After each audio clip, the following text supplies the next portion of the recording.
குரு வாழ்க, குருவே துணை. குருவின் மலரடி போற்றி.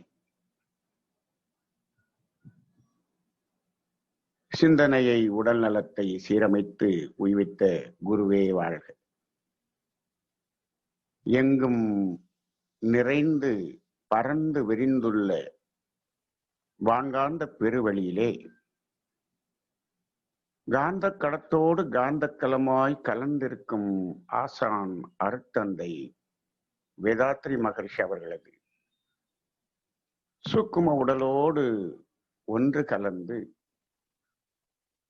ஆசான் அவர்களோடு இணைந்திருந்த அருட்ஜோதி வள்ளல் பெருமான் அவர்களை வணங்கி இன்னும் பிரபஞ்ச களத்தில் வாழ்ந்து கொண்டிருக்கும் அனைத்து சித்தர் பெருமக்கள், ஞானியர்கள், யோகியர்கள் அனைவரையும் வணங்கி குரு மகான்களின் அருள் ஆசியோடு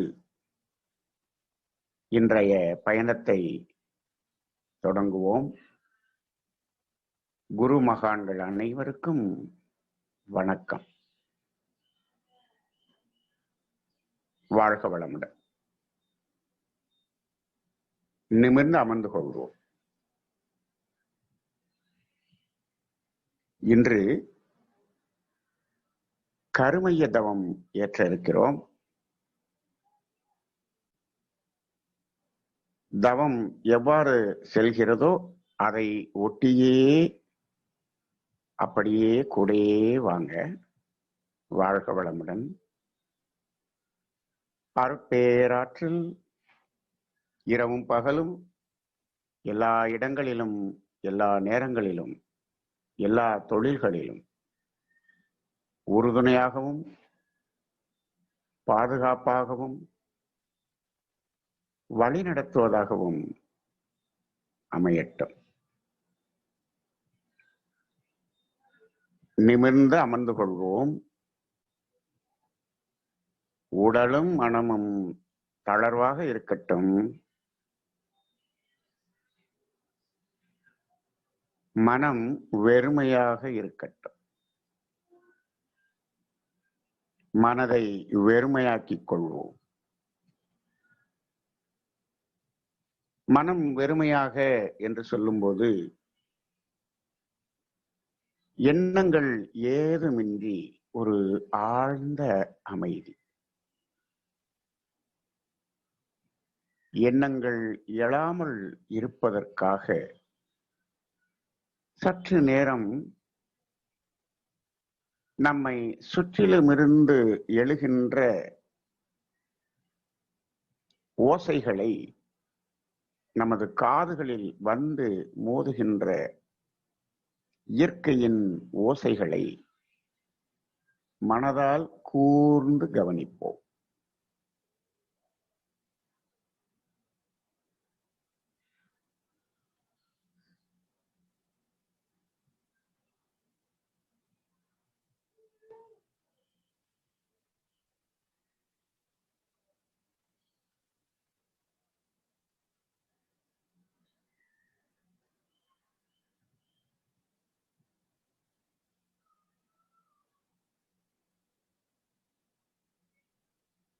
என்ன சப்தம் கேட்கிறதோ அதை மனம் வெறுமையாக கவனிக்கட்டும்.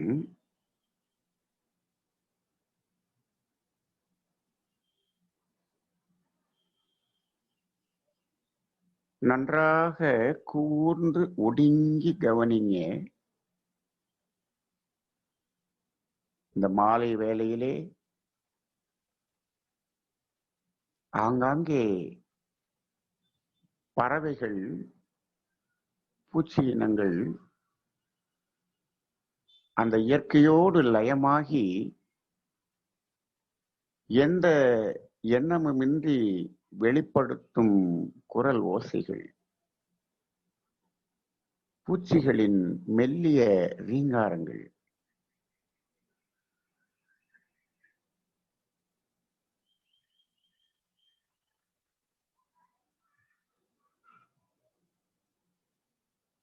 ஒடுங்கி ஒடுங்கி கூர்ந்து கவனிங்க.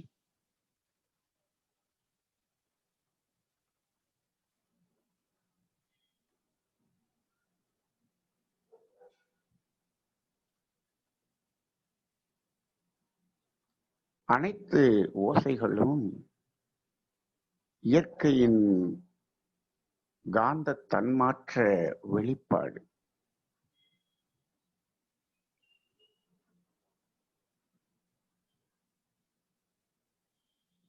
மனதில் கவனித்தல் என்ற ஒரே ஒரு நிகழ்வு மட்டும் நிகழட்டும்.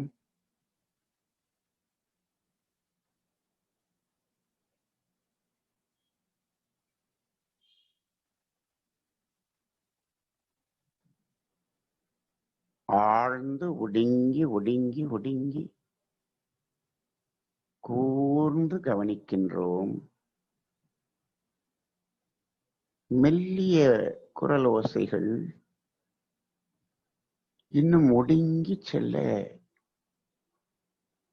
மெல்லிய பூச்சிகளின் மெல்லிய ரீங்காரங்கள் கூட மனதின் உணர்வுக்கு எட்டும். ஒடுங்கி கவனிங்க.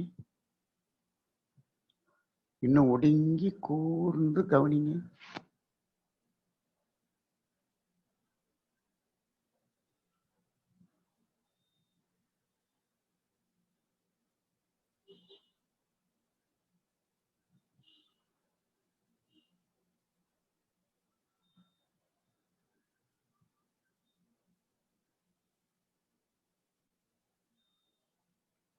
ஒடுங்க ஒடுங்க ஒடுங்க மனம் அந்த இயற்கையோடு இயற்கையாய் லயமாகிவிடும்.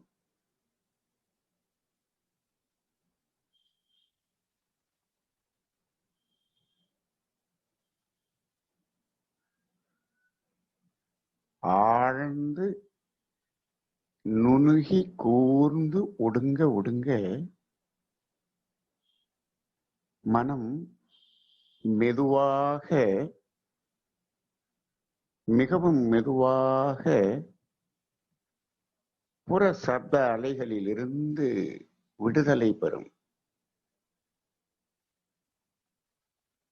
மெதுவாக விடுதலை பெற்று புற சப்த அலைகளிலிருந்து விடுதலை பெற்ற மனம் அகம் நோக்கி திரும்பி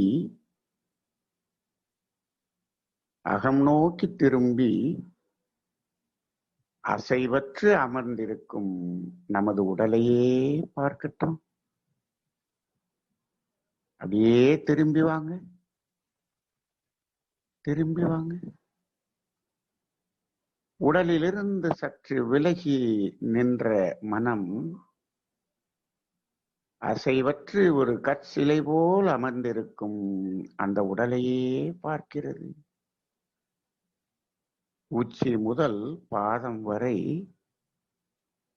அசைவற்ற பருவுடல் ஒரு கற்சிலை போல் அமர்ந்துள்ளது. மனதால் ஊடுருவி பாருங்கள். உடல் முழுவதையும் பார்க்கிறோம். நம்மையே பார்க்கின்றோம். நமது உடலையே பார்க்கின்றோம். தவநிலையில் அசைவற்ற பருவுடல். கூர்ந்து பாருங்கள், ஒடுங்கி பாருங்கள். அந்த அசைவற்ற உடலிலே இரண்டு நாசி துளைகளின் வழியாக சுவாசம் என்ற மூச்சு மட்டும் அசைந்து கொண்டிருப்பதை மனம் உணர்கிறது. அசைவற்ற உடலில் அசைகின்ற சுவாசம். அந்த சுவாசத்தையே கவனிங்க. சுவாசத்தின் இயக்கத்தை மனம் கவனிக்கட்டும்.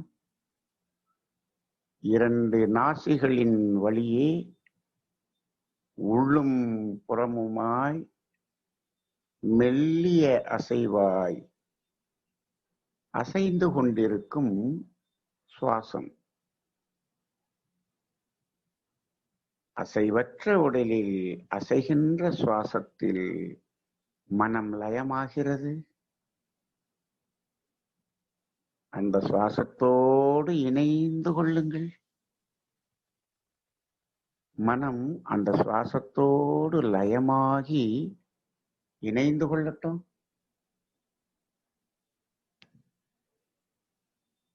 அந்த சுவாசம் நாசித் துளைகளின் உட்புற சுவர்களை உரசிக்கொண்டே உள்ளே செல்வதையும் உரசிக்கொண்டே வெளியேறுவதையும் மனம் உணர்கிறது. அந்த நாசித் துளைகளின் உட்புற சுவர்களின் அந்த மெல்லிய உரசல் உணர்வை மனம் உணர்ந்து பார்க்கிறது. அந்த மெல்லிய உரசல் உணர்வை உணர்ந்து பாருங்கள். அந்த உணர்வோடு உணர்வாய் கலந்து நில்லுங்கள்.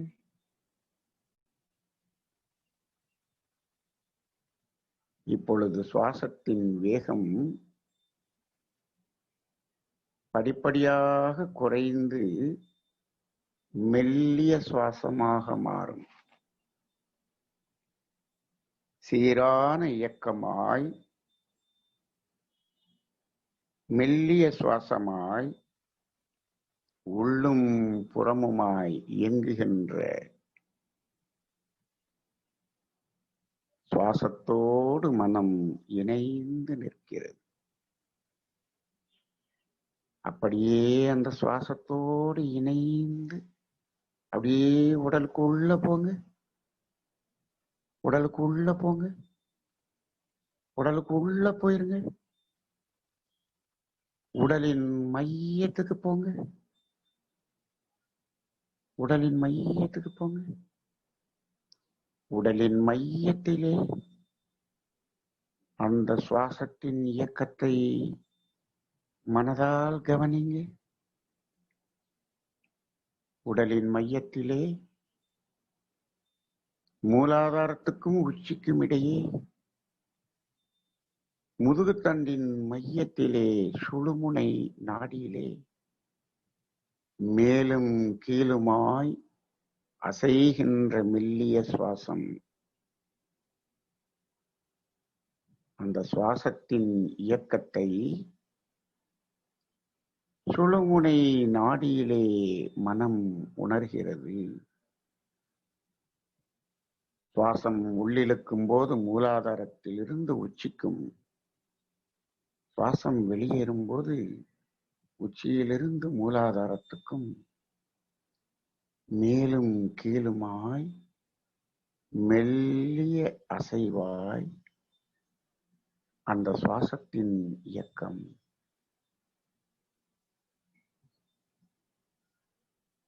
அந்த சுவாசத்தோடு மனம் லயமாகி மூலாதாரத்துக்கும் உச்சிக்கும் இடையே சுழுமுனை நாடியிலே மேலும் கீழுமாய் மெல்லிய அசைவாய் மனதின் இயக்கம். சுவாசத்தின் இயக்கத்தோடு லயமாகி இணைந்த இயக்கம். ஆழ்ந்து ஒடுங்கி கவனிங்க. மனம் சுழுமுனை நாடியிலேயே நிலைக்கிறது.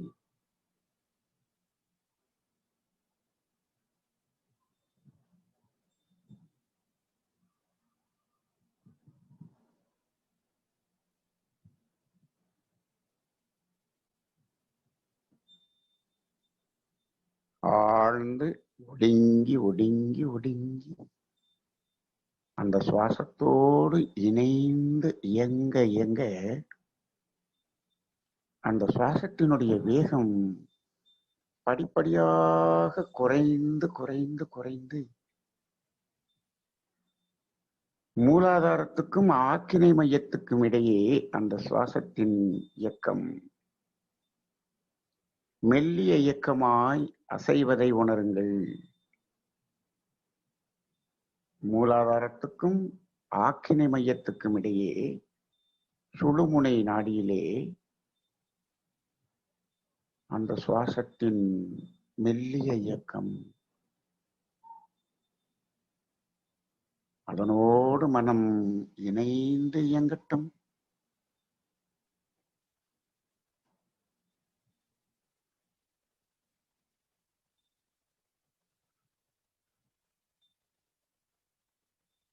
ஒடுங்க ஒடுங்க ஒடுங்க. இன்னும் அந்த சுவாசத்தினுடைய வேகம் குறைந்து குறைந்து குறைந்து மெல்லிய அசைவாய் மூலாதாரத்துக்கும் விசுத்திக்கும் இடையே சுழுமுனை நாடியிலே மெல்லிய அசைவாய் அந்த சுவாசம் இயங்குவதை மனம் உணர்கிறது.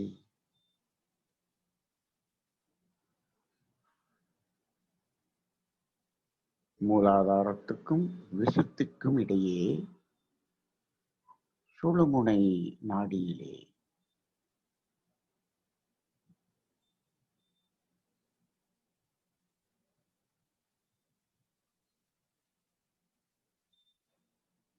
இன்னும் ஒடுங்கி ஒடுங்கி நிற்க,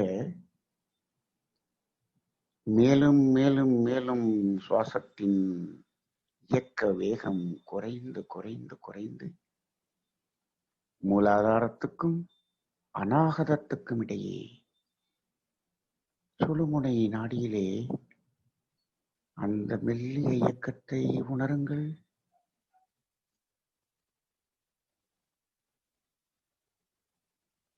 மூலாதாரத்துக்கும் அநாகதத்துக்கும் இடையே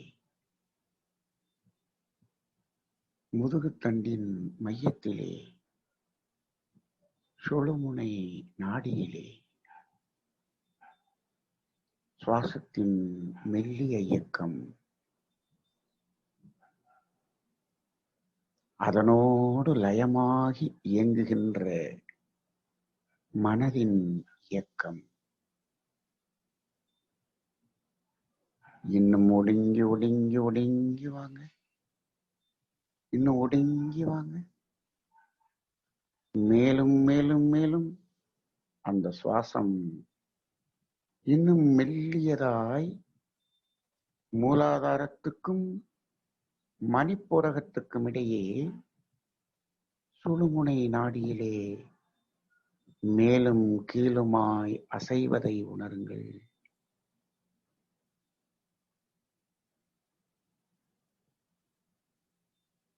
மூலாதாரத்துக்கும் மணிப்பூரகத்துக்கும் இடையே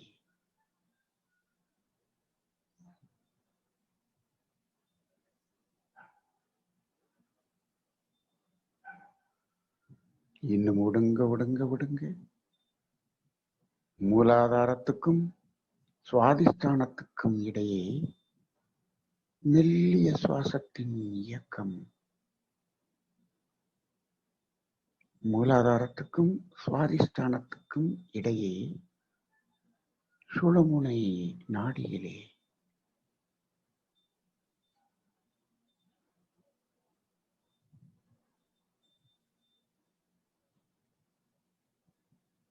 அப்படியே அந்த சுவாசத்தை மூலாதாரத்துல விட்டுருங்க. சுவாசத்தை மூலாதாரத்தில் விட்டுவிடுங்கள். அப்படியே மூலாதாரத்துக்குள்ள போங்க. மனம் மூலாதாரத்தின் மையத்துக்குள் ஒடுங்கட்டும்.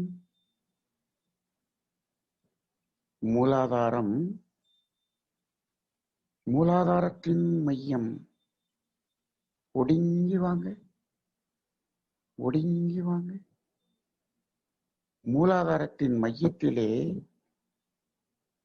உடல் முழுவதும் ஓடிக்கொண்டிருக்கும் உயிர் துகள்களின் மைய உயிர் துகள் மூலாதாரத்தின் மையத்திலே சுழன்று சுழன்று சுழன்று இயங்குவதை பாருங்கள். மூலாதாரம் மூலாதாரத்தின் மையம், அந்த மையத்தில் மைய உயிர்த்துகள் சுழன்று இயங்குவதை மனம் உணர்கிறது. அந்த சுழற்சியோடு சுழன்று சுழன்று சுழன்று இயங்கட்டும். அந்த மைய உயிர்த்துகளின் சுழற்சியோடு மனம் சுழன்று சுழன்று இயங்கட்டும். சுழன்று இயங்கட்டும். சுழன்று இயங்கட்டும். அப்படியே அந்த மைய உயிர்த்துகளின் மையத்துக்குள்ள போங்க. அந்த உயிர்த்துகளின் மையத்துக்குள்ள போங்க. உள்ள போங்க. ஒடுங்கி போங்க. இதுவே கருமையம். இதுவே கருமையம். அந்த கருமையத்துக்குள்ள ஒடுங்கி போங்க. இன்னும் ஆழ்ந்து ஒடுங்கி ஒடுங்கி ஒடுங்கி கருமையத்துக்குள்ள போறோம். ஒடுங்கி போறோம். அசைவற்று இயக்கமற்று தூய வெளி. ஒடுங்கி வாங்க. ஒடுங்கி போங்க. ஒடுங்கி ஒடுங்கி ஆழ்ந்த அமைதி. ஆழ்ந்த அமைதி. ஆழ்ந்த அமைதி. ஆழ்ந்த அமைதி. ஆழ்ந்த அமைதி. அப்படியே ஒடுங்கி வாங்க. ஒடுங்கி நில்லுங்க. ஆனந்த அனுபவம், பேரின்ப அனுபவம், ஆழ்ந்த அமைதியின் அந்த அமைதியின் அனுபவத்திலேயே நில்லுங்கள்.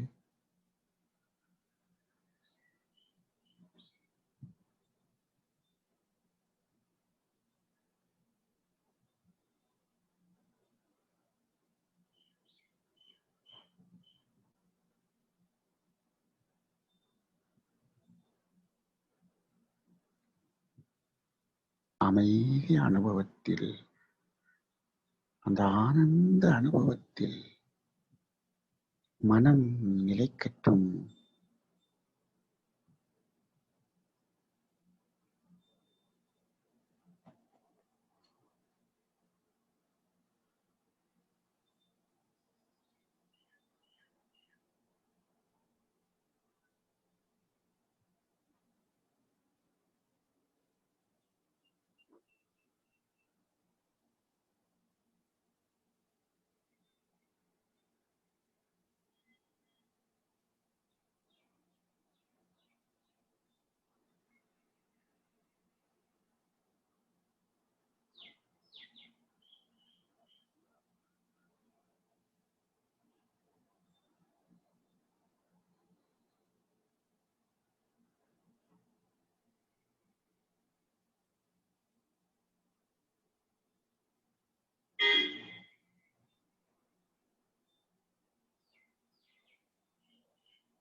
ஆழ்ந்த அமைதியில் ஒடுங்கிய மனம் மெதுவாக, மிகவும் மெதுவாக அப்படியே உயர்ந்து வாங்க. கருமையத்தின் மையத்துக்குள் இருந்து மெதுவாக உயர்ந்து வாங்க. உயர்ந்து வாங்க. இன்னும் உயர்ந்து வாங்க. மேல உயர்ந்து வாங்க. மெதுவாக உயர்ந்து உயர்ந்து மைய உயிர்த்துகள், மைய உயிர்த்துகள் அப்படியே மனதால் விரிந்து வாங்க. அப்படியே மெதுவா விரிந்து வாங்க. மூலாதாரம் மூலாதாரம் இன்னும் மூலாதாரத்திலிருந்து அப்படியே விரிந்து விரிந்து வாங்க. உடல் முழுவதும் விரிந்து வாங்க. உடல் முழுவதையும் பாருங்க. உடல் முழுவதும் விரிந்து வருகிறோம். உச்சி முதல் பாதம் வரை விரிந்து வாங்க. அந்த உடலையே கவனிங்க. உடல் முழுவதையும் கவனிங்க. இப்பொழுது நம் உணர்வுக்கு எட்டுவது காந்த உடல். காந்த உடல். அப்படியே அந்த காந்த உடலை பாருங்கள். திணிவு பெற்ற அந்த காந்த உடலோடு மனம் இணைந்து நிற்கிறது. மெதுவாக, மிகவும் மெதுவாக அந்த காந்த உடலிலிருந்து அப்படியே பருவுடலுக்கு வாங்க. அப்படியே பருவுடலை பாருங்க. மெதுவா பருவுடலுக்கு வாங்க. 2 கட்டை விரல்களை அசைத்து பாருங்கள். லேசாக தலையை அசைத்து பாருங்கள். லேசாக உடலை அசைத்து பாருங்கள். மெதுவா உடல் உணர்வுக்கு வாங்க. உடலே உணர்வாக, உணர்வே உடலாக மெதுவா அந்த பருவுடல் முழுவதும் உணர்வாக பாருங்க. ரொம்ப அவசரம் வேண்டாம். மெதுவா வாங்க. மெதுவா வாங்க. மனம் காந்த உடலிலிருந்து வெளிவருவதற்கு மனமின்றி அந்த ஆனந்த உணர்விலேயே நிற்கும். மெதுவா கைகளை அசைத்து, கால் விரல்களை அசைத்து, லேசாக தலையை அசைத்து மெதுவா பருவுடலுக்கு வாங்க. இப்ப அந்த உடலையே பாருங்க. கற்சிலை போல் அமர்ந்திருக்கும் அந்த உடலையே பாருங்க. அசைவற்ற பருவுடல். தெய்வீக ஆற்றலின் திணிவு பெற்ற பருவுடல். வாழ்க வளமுடன். அருட்பேராற்றல் கருணையினால் உடல் நலம், நீளாயுள், நிறை செல்வம், உயர்ப்புகள், மெய்ஞானம் ஓங்கி வாழ்வோம். அருட்பேராற்றல் கருணையினால் உடல் நலம், நீளாயுள், நிறை செல்வம், உயர்ப்புகள், மெய்ஞானம் ஓங்கி வாழ்வோம். அருட்பேராற்றல் கருணையினால் உடல் நலம், நீளாயுள், நிறை செல்வம், உயர்ப்புகள், மெய்ஞானம் ஓங்கி வாழ்வோம். வாழ்க வையகம். வாழ்க வையகம். வாழ்க வளமுடன். இரண்டொழுக்க பண்பாடு. நான் எனது வாழ்நாளில் யாருடைய உடலுக்கும் மனதுக்கும் துன்பம் தரமாட்டேன். துன்பப்படுவோருக்கு என்னால் முடிந்த உதவிகளை செய்வேன். நான் எனது வாழ்நாளில் யாருடைய உடலுக்கும் மனதுக்கும் துன்பம் தரமாட்டேன். துன்பப்படுவோருக்கு என்னால் முடிந்த உதவிகளை செய்வேன். நான் எனது வாழ்நாளில் யாருடைய உடலுக்கும் மனதுக்கும் துன்பம் தரமாட்டேன். துன்பப்படுவோருக்கு என்னால் முடிந்த உதவிகளை செய்வேன். வாழ்க வையகம். வாழ்க வையகம். வாழ்க வளமுடன். அருட்தந்தை வேதாத்திரி மகரிஷி அவர்கள் அருளிய வேதாத்திரியம் வாழ்க வளமுடன். உலக சமுதாய சேவா சங்கம் வாழ்க வளமுடன். ஆழியார் அறிவு திருக்கோவில் வாழ்க வளமுடன். உலகம் முழுவதும் அமைந்திருக்கும் மனவளக்கலை மன்றங்களும் அதை சார்ந்த அன்பர்களும் வாழ்க வளமுடன். திருப்பூர் மனவளக்கலை மன்ற அறக்கட்டளைகள் அனைத்தும் வாழ்க வளமுடன். சாமண்டபுரம் அறிவு திருக்கோயில் வாழ்க வளமுடன். இந்த சாதனை மார்க்கம் வழியாக இணைந்திருக்கும் அனைத்து அன்பர்களும் அவரது அன்பு குடும்பமும் வாழ்க வளமுடன். இந்த செயலியில் தொண்டு செய்து கொண்டிருக்கும் அனைத்து அன்பர்களும் அவர்தம் அன்பு குடும்பமும் வாழ்க வளமுடன். நம்மோடு இந்த அறிவின் பயணத்திலே பயணித்துக் கொண்டிருக்கும் அனைத்து அன்பர்களும் அவரது அன்பு குடும்பமும் வாழ்க வளமுடன். இந்த உலகில் மனிதகுலம் அமைதி அடையட்டும். இன்று இருக்கக்கூடிய இந்த சூழலிலிருந்து மனிதகுலம் அமைதி பெறட்டும். இந்த சூழலில் சமுதாய தொண்டு செய்து கொண்டிருக்கும் அரசு அதிகாரிகள், மருத்துவம் சார்ந்த அன்பர்கள், காவல்துறை பணியாளர்கள், தூய்மை பணியாளர்கள் அனைவரும் வாழ்க வளமுடன், வாழ்க வளமுடன், வாழ்க வளமுடன். நம் மனதில் அமைதி நிலவட்டும். நம்மை சுற்றிலும் அமைதி நிலவட்டும். உலகம் முழுவதும் அமைதி நிலவட்டும். அமைதி, அமைதி, அமைதி. வாழ்க வளமுடன். கண்களை ஒரு மலர் மொட்டு விரிவது போல மெதுவாக திறந்து கொள்வோம். இரு கரம் கூப்பி அனைவரையும் வாழ்க வளமுடன் என்று வாழ்த்திக் கொண்டு இந்த கருமைய தவத்தை நிறைவு செய்து கொள்வோம். வாழ்க வளமுடன், வாழ்க வளமுடன், வாழ்க வளமுடன்.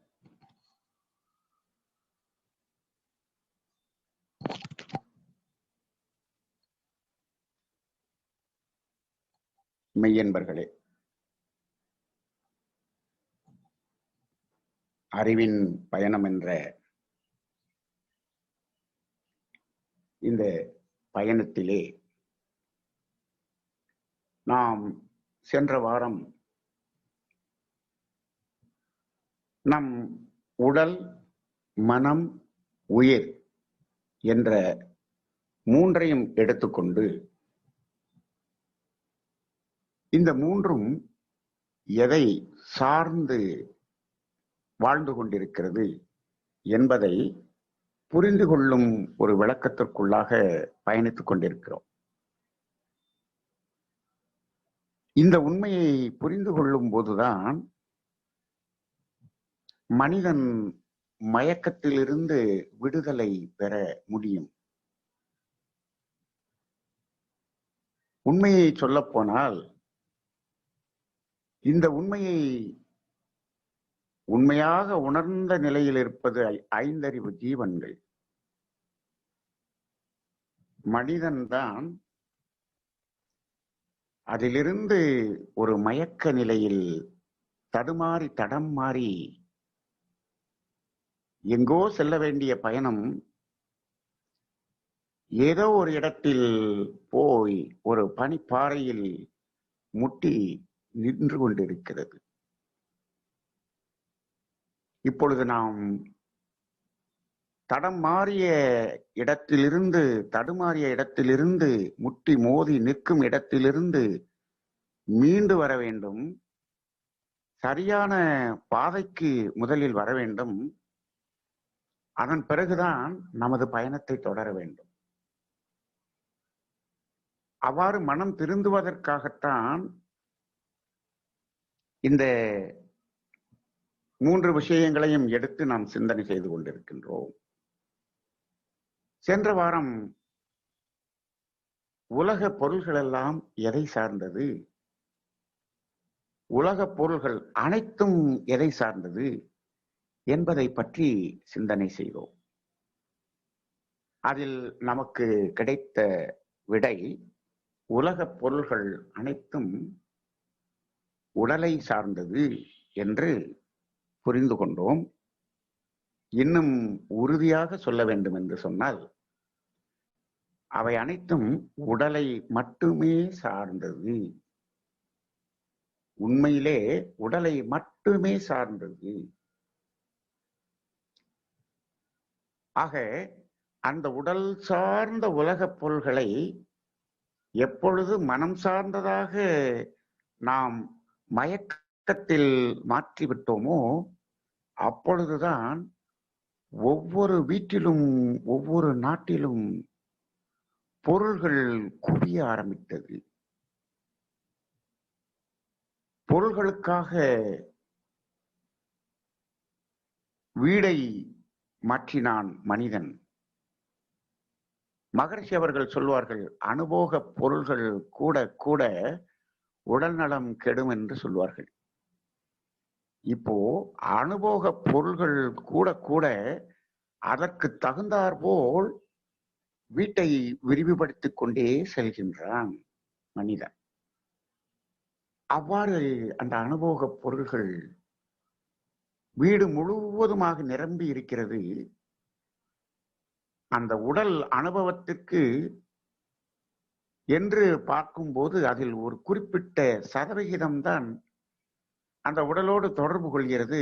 மற்றவை அனைத்தும் அந்த வீட்டில் இருந்து கொண்டு அசைவற்று இருந்து கொண்டு வீட்டில் நடக்கக்கூடிய அனைத்து அலை இயக்கங்களையும் தன்னகத்தே ஈர்த்து கொண்டு அதை வெளிப்படுத்திக் கொண்டே இருக்கிறது. இதுதான் ஒவ்வொரு இல்லத்திலும் வெளிப்படுகின்ற நெகட்டிவ் அலைகள்.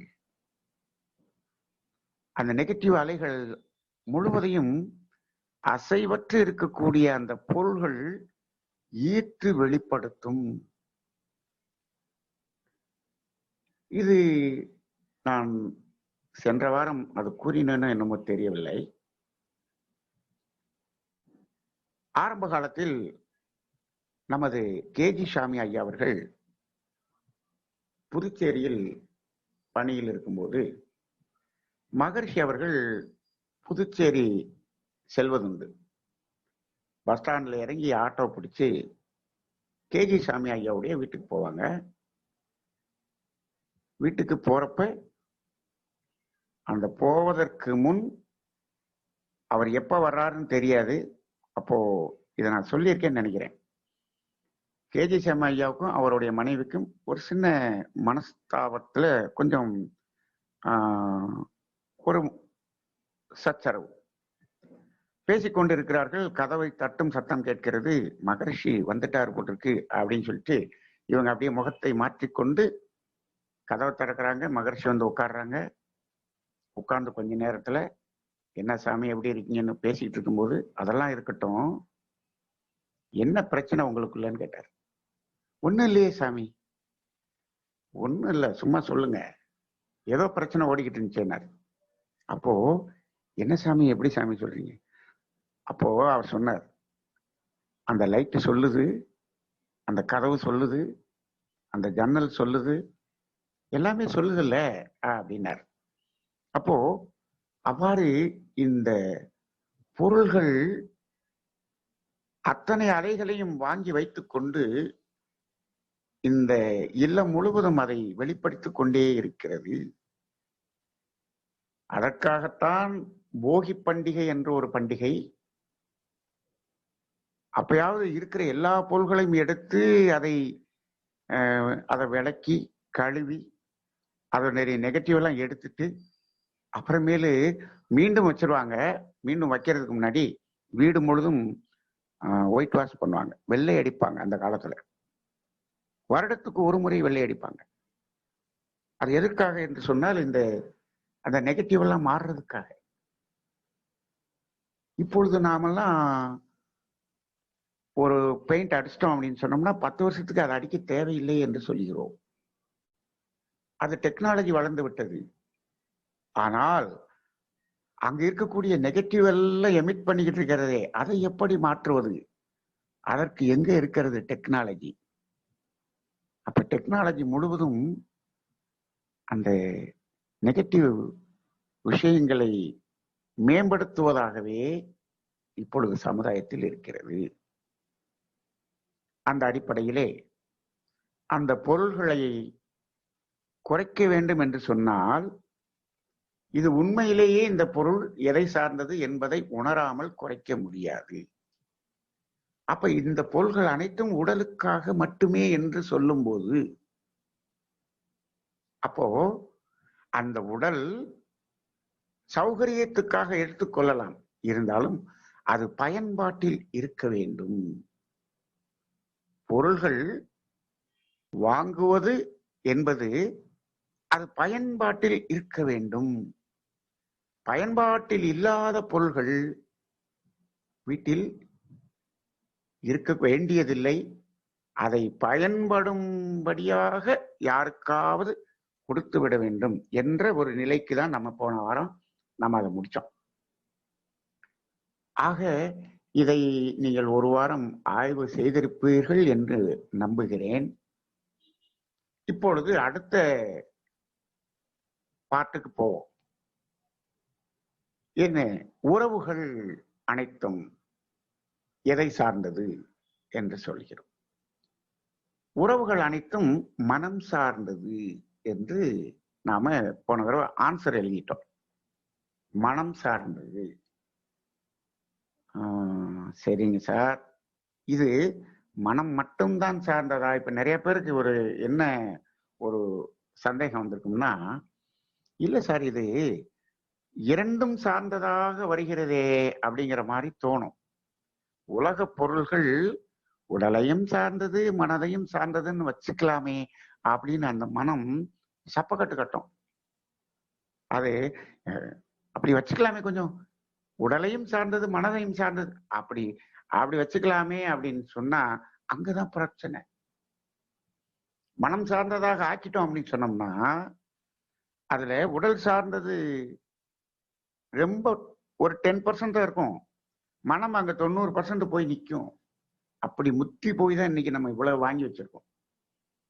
மனதுக்காக ஒரு அதாவது ஒரு ட்ரெஸ் வேணும், 200 ட்ரெஸ் அடுக்கி வச்சிருக்கோம் அப்படின்னா அது உடலுக்கா மனதுக்கா?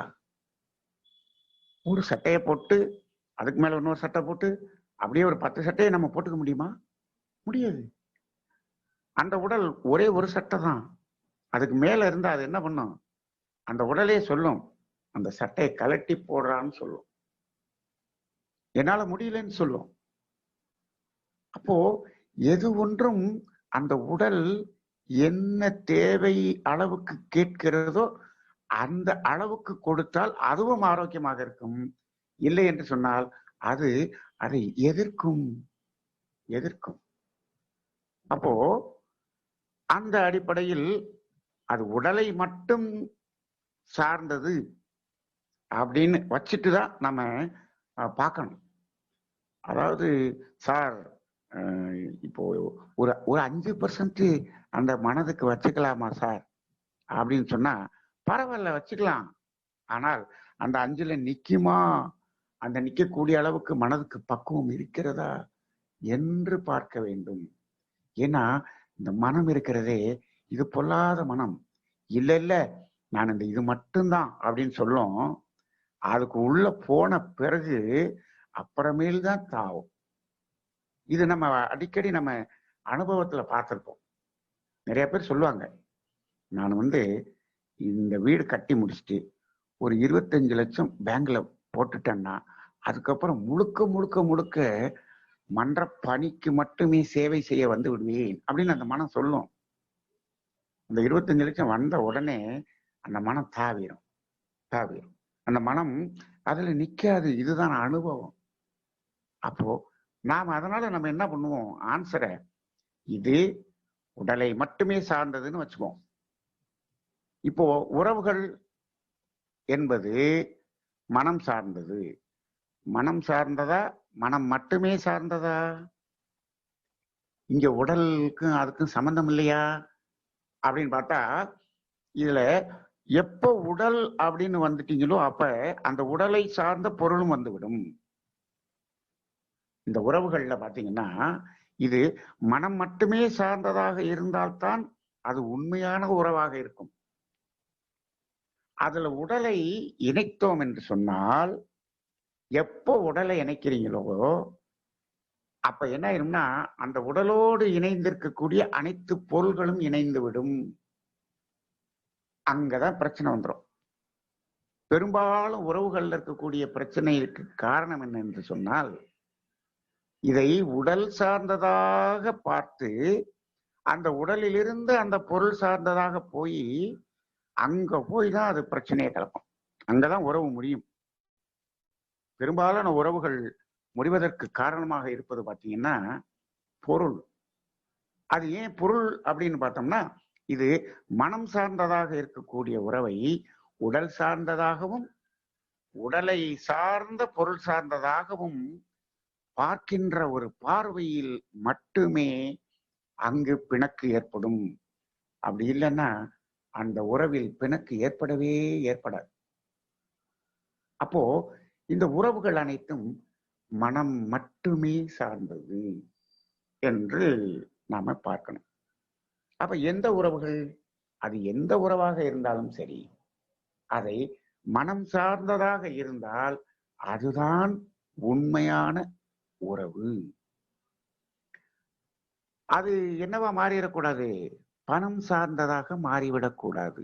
இன்றைய சமுதாயத்தில் எப்படி இருக்கிறது, உலக பொருள்கள் எல்லாம் மனம் சார்ந்ததாக இருக்கிறது என்று பார்த்தோம். இந்த உறவுகள் எல்லாம் இப்பொழுது எப்படி இருக்கிறது என்று பார்த்தால் பணம் சார்ந்ததாக இருக்கிறது. நல்லா பாருங்க, சமுதாயத்துல பாருங்க, பணம் சார்ந்த உறவுகளாக இருக்கும். அப்ப பணம் என்றால் பொருள்னு வச்சுக்குவோம். பொருளினுடைய ஒரு மீடியேட்டர், அதை குறிக்கக்கூடியதானே பணம். பணம் சார்ந்ததாக இருக்கும் உறவுகளில் பணம் அங்கு என்ன ஆகும், நிறைய தொடர்பு கொள்ளும். அங்கதான் இந்த உறவுகளில் விரிசலே வருகிறது. அப்போ அது எந்த உறவாக இருந்தாலும் அது மனம் மட்டும் சார்ந்ததாக இருக்க வேண்டும். கணவன் மனைவி உறவை எடுத்துக்கொள்வோம். நண்பர்களாக இருக்கட்டும், சகோதர சகோதரிகளாக இருக்கட்டும், இவையெல்லாம் நெருங்கிய உறவுகள். அதுக்கு அடுத்து உறவினர்களுடைய உறவாக இருக்கட்டும், தொழில்துறையில் இருக்கக்கூடிய உறவாக இருக்கட்டும், எந்த உறவாக இருந்தாலும் சரி, அங்க மனம் சார்ந்து உறவாக இருக்கும்போது அது உறவு நல்ல உறவாக இருக்கும். இதே ஒரு தொழில் இருக்கும்போது அந்த தொழில் சார்ந்த உறவு என்பது வேறு. அந்த தொழில் முடிந்து வெளியில வந்த உடனே ஒரு 2 பேர் தொடர்பு கொள்வாங்களே உறவு, அங்கதான் நட்புங்கிற உறவு வரும். அங்க வரும்போது என்ன இருக்கக்கூடாது, அங்க அந்த தொழில் இருக்கக்கூடாது, அதுல இருக்கக்கூடிய பொருள் இருக்கக்கூடாது, அதுல இருக்கக்கூடிய பணம் இருக்கக்கூடாது. அப்படி வந்தா தான் அந்த உறவு நீடிக்கும். நாம எல்லாத்தையும் என்ன பண்ணிடுறோம்னா, எல்லாத்தையும் சேர்த்தே எடுத்துட்டு போயிடுறோம். அப்படிதான் இன்றைய உறவுகள் இருக்கின்றது. அப்ப இந்த உறவுகளில் முக்கியமான பங்கு வகிப்பது எது என்று பார்த்தால், இந்த உறவுகள் மேம்படுவதற்கு முக்கியமான பங்கு வகிப்பது என்பது என்ன உணர்வு என்று சொன்னால், அன்பு என்ற உணர்வுதான் இந்த உறவுகளில் மேலோங்கி நிற்கக்கூடியதாக இருக்கும். அன்பு, அன்புதான் உறவின் உண்மை நிலையில் நிற்கும். அன்போடு இருக்கக்கூடிய உறவுதான் உண்மையான உணர்வாக இருக்கும். அப்படின்னா அன்புனா என்னன்னு முதல்ல புரிஞ்சுக்கணும். அன்பு என்றால் என்ன என்று சொன்னால், அன்பு என்பது எந்த எதிர்பார்ப்பும் அற்ற உணர்வுதான் அன்பு. அன்புல எதிர்பார்ப்பே இருக்காது. எப்படி இருக்கக்கூடாது என்று சொன்னால், பொருள் சார்ந்தோ உடல் சார்ந்தோ அங்கு எந்த எதிர்பார்ப்பும் இல்லாத உணர்வு இருந்தால் அதற்கு பெயர்தான் அன்பு. அன்பு என்பது எதையும் எதிர்பார்க்காத ஒரு உணர்வு நிலை. எதிர்பார்ப்பு அப்படின்னு வந்துருச்சுன்னு சொன்னோம்னா அதுக்கு பேரை மாத்திரணும். அது பாசம் என்று மாறிவிடும். நீங்க உறவுகளுக்குள்ளாகவே பாத்தீங்கன்னா, குடும்ப உறவுகளுக்குள்ளாகவே பாத்தீங்கன்னா, அந்த எதிர்பார்ப்பு அப்படின்னு வந்துருச்சு அப்படின்னு சொன்னோம்னா அது பாசமாக மாறிவிடும். பாசம் என்பது எதிர்பார்ப்போடு இணைந்தது, அன்பு என்பது எதிர்பார்ப்பு அற்றது, எதிர்பார்ப்பு இல்லாதது. இப்ப ரெண்டையும் நம்ம போட்டு நம்ம குழப்பிடக்கூடாது. நம்ம பாசமாக இருப்பதை அன்பாக இருப்பதாக நினைத்துக் கொள்கிறோம். நிறைய பேர் சொல்லுவாங்க, நான் என் மனைவி மீது அன்பாக இருக்கிறேன் என்று சொல்கிறார்கள், என் கணவர் மீது அன்பாக இருக்கிறேன் என்று சொல்கிறார்கள். அப்படி இருந்திருந்தால் அவர்களுக்குள்ளாக எந்தவித பிணக்கும் இல்லாமல் அந்த உறவு ஒரு தெய்வீக உறவாக இருந்திருக்கும். அவ்வாறு இருந்த உறவுகளை எல்லாம் நாம எங்கோ ஒரு இடத்துல நம்ம சொல்லித்தான் கேள்விப்பட்டிருப்போம். வள்ளுவரும் வாசுகியும் போல அப்படின்னு சொல்லுவோம். ராமகிருஷ்ணரும் சாரதா தேவியும் போல என்று சொல்லுவோம். அவர்களுக்குள்ளாக இருந்த உறவு அன்பான உறவு, அங்கு எந்த எதிர்பார்ப்பும் இல்லாத உறவு. இப்பொழுது சமுதாயத்தில் நம் கணவன் மனைவி இடையே இருக்கக்கூடிய உறவு எதிர்பார்ப்புடன் இருக்கிறதா, எதிர்பார்ப்பு அற்றதாக இருக்கிறதா என்று சிந்தனை செய்து பாருங்கள். கணவனுக்கு மனைவியிடம் எத்தனை எதிர்பார்ப்பு! நீங்க அடுத்த வாரம் வரைக்கும் நீங்க கணவர்கள் எல்லாம் மனைவியிடம் உங்களிடம் எவ்வளவு எதிர்பார்ப்பு இருக்கிறது என்பதை எழுதி பாருங்க. ஒரு பக்கம் நிறைய வரும், பத்தாது, அவ்வளவு எதிர்பார்ப்பு இருக்கும். சரி, மனைவி கணவனிடம் எதிர்பார்ப்பு, அதை எழுதுங்க. அது ஒரு பக்கம் 2 பக்கத்துக்கு மேல போகும். இவ்வளவு எதிர்பார்ப்போடுதான் நாம் உறவுகளை வைத்துக் கொண்டிருக்கிறோம். சார், அப்ப எதிர்பார்க்கலன்னா அது எப்படி சார் நடக்கும் அப்படின்னா, நடக்கணும், அது கடமை. கணவன் மனைவி என்ற உறவில் கணவன் என்ன கர்மம் செய்ய வேண்டுமோ அதை செய்வது அவருடைய கடமை. மனைவி அவர்களுடைய பணியை செய்வது அவர்களுடைய கடமை. அப்ப அந்த கடமை உணர்வோடு அவங்க செய்யணும். எதிர்பார்ப்புக்காக செய்யறது அப்படின்னு சொன்னோம்னா அங்க என்ன ஆயிருது, அது அன்பாக இருக்காது.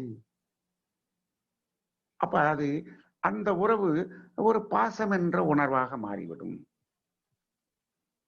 அப்போ கணவன் மனைவி உறவே அன்பான உறவாக இல்லை, எதிர்பார்ப்புடன் கூடியதாகத்தான் இருக்கிறது. பொதுவாக இந்த கணவன் மனைவி உறவுல ஒரு சிறிய பிரச்சனை இருக்குன்னு வச்சுக்குவோம். அந்த பிரச்சனையை தீர்க்க வேண்டும். ஒரு கவுன்சிலிங்காக 3வது நபர் வருகிறார் என்று வைத்துக் கொள்ளுங்கள். அவ்வாறு கவுன்சிலிங் பண்ணி 3வது நபர் அந்த பிரச்சனையை தீர்க்கவே முடியாது.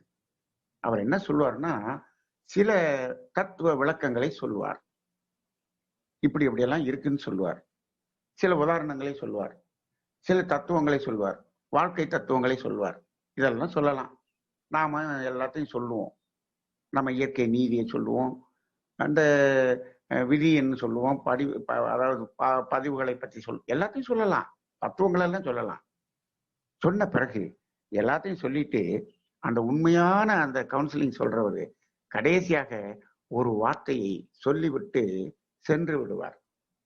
அது வரைக்கும் அங்க அந்த பிரச்சனை முடியாது. கடைசியில ஒரு வார்த்தை சொல்லிவிட்டு செல்வார். என்ன வார்த்தை என்று உங்களுக்கு எல்லாருக்கும் தெரியும். அந்த வார்த்தை என்ன வார்த்தை என்று சொன்னால், நான் சொல்ல வேண்டியதெல்லாம் சொல்லிட்டேன், நீங்க 2 பேரும் தனியாக அமர்ந்து மனம் விட்டு பேசுங்கள், பிரச்சனை தீர்ந்துவிடும் என்று சொல்லிட்டு போயிடுவார். எப்படி பேச வேண்டும்? மனம் விட்டு பேச வேண்டும். மனம் விட்டு பேசுறதுன்னா எப்படி? என் மனதை அவங்கள்ட்ட விட்டு, அவங்க மனதை என் முட்டை விட்டு அப்படி பேசுறதா என்று கேட்டால் இல்லை. இந்த வார்த்தையினுடைய அர்த்தத்தை இப்போ நாம் ஆழ்ந்து சிந்திக்க வேண்டும்.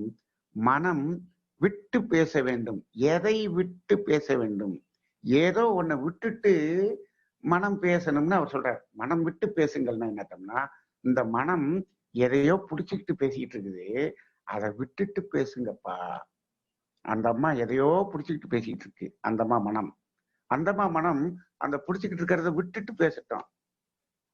இவர் ஏதோ ஒண்ண பிடிச்சிக்கிட்டு பேசிட்டு இருப்பார். இவருடைய மனம் அதை விட்டுட்டு பேசட்டும். அப்ப மனம் விட்டு பேசுங்கள் என்று சொன்னால், மனம் எதை விட்டுட்டுன்னா உடலையும் பொருளையும் விட்டுட்டு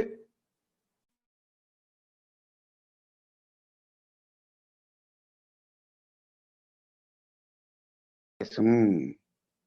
மனமும் பேசும். அப்போ அப்பதான் என்ன ஆகுது, அந்த பிரச்சனை தீருது.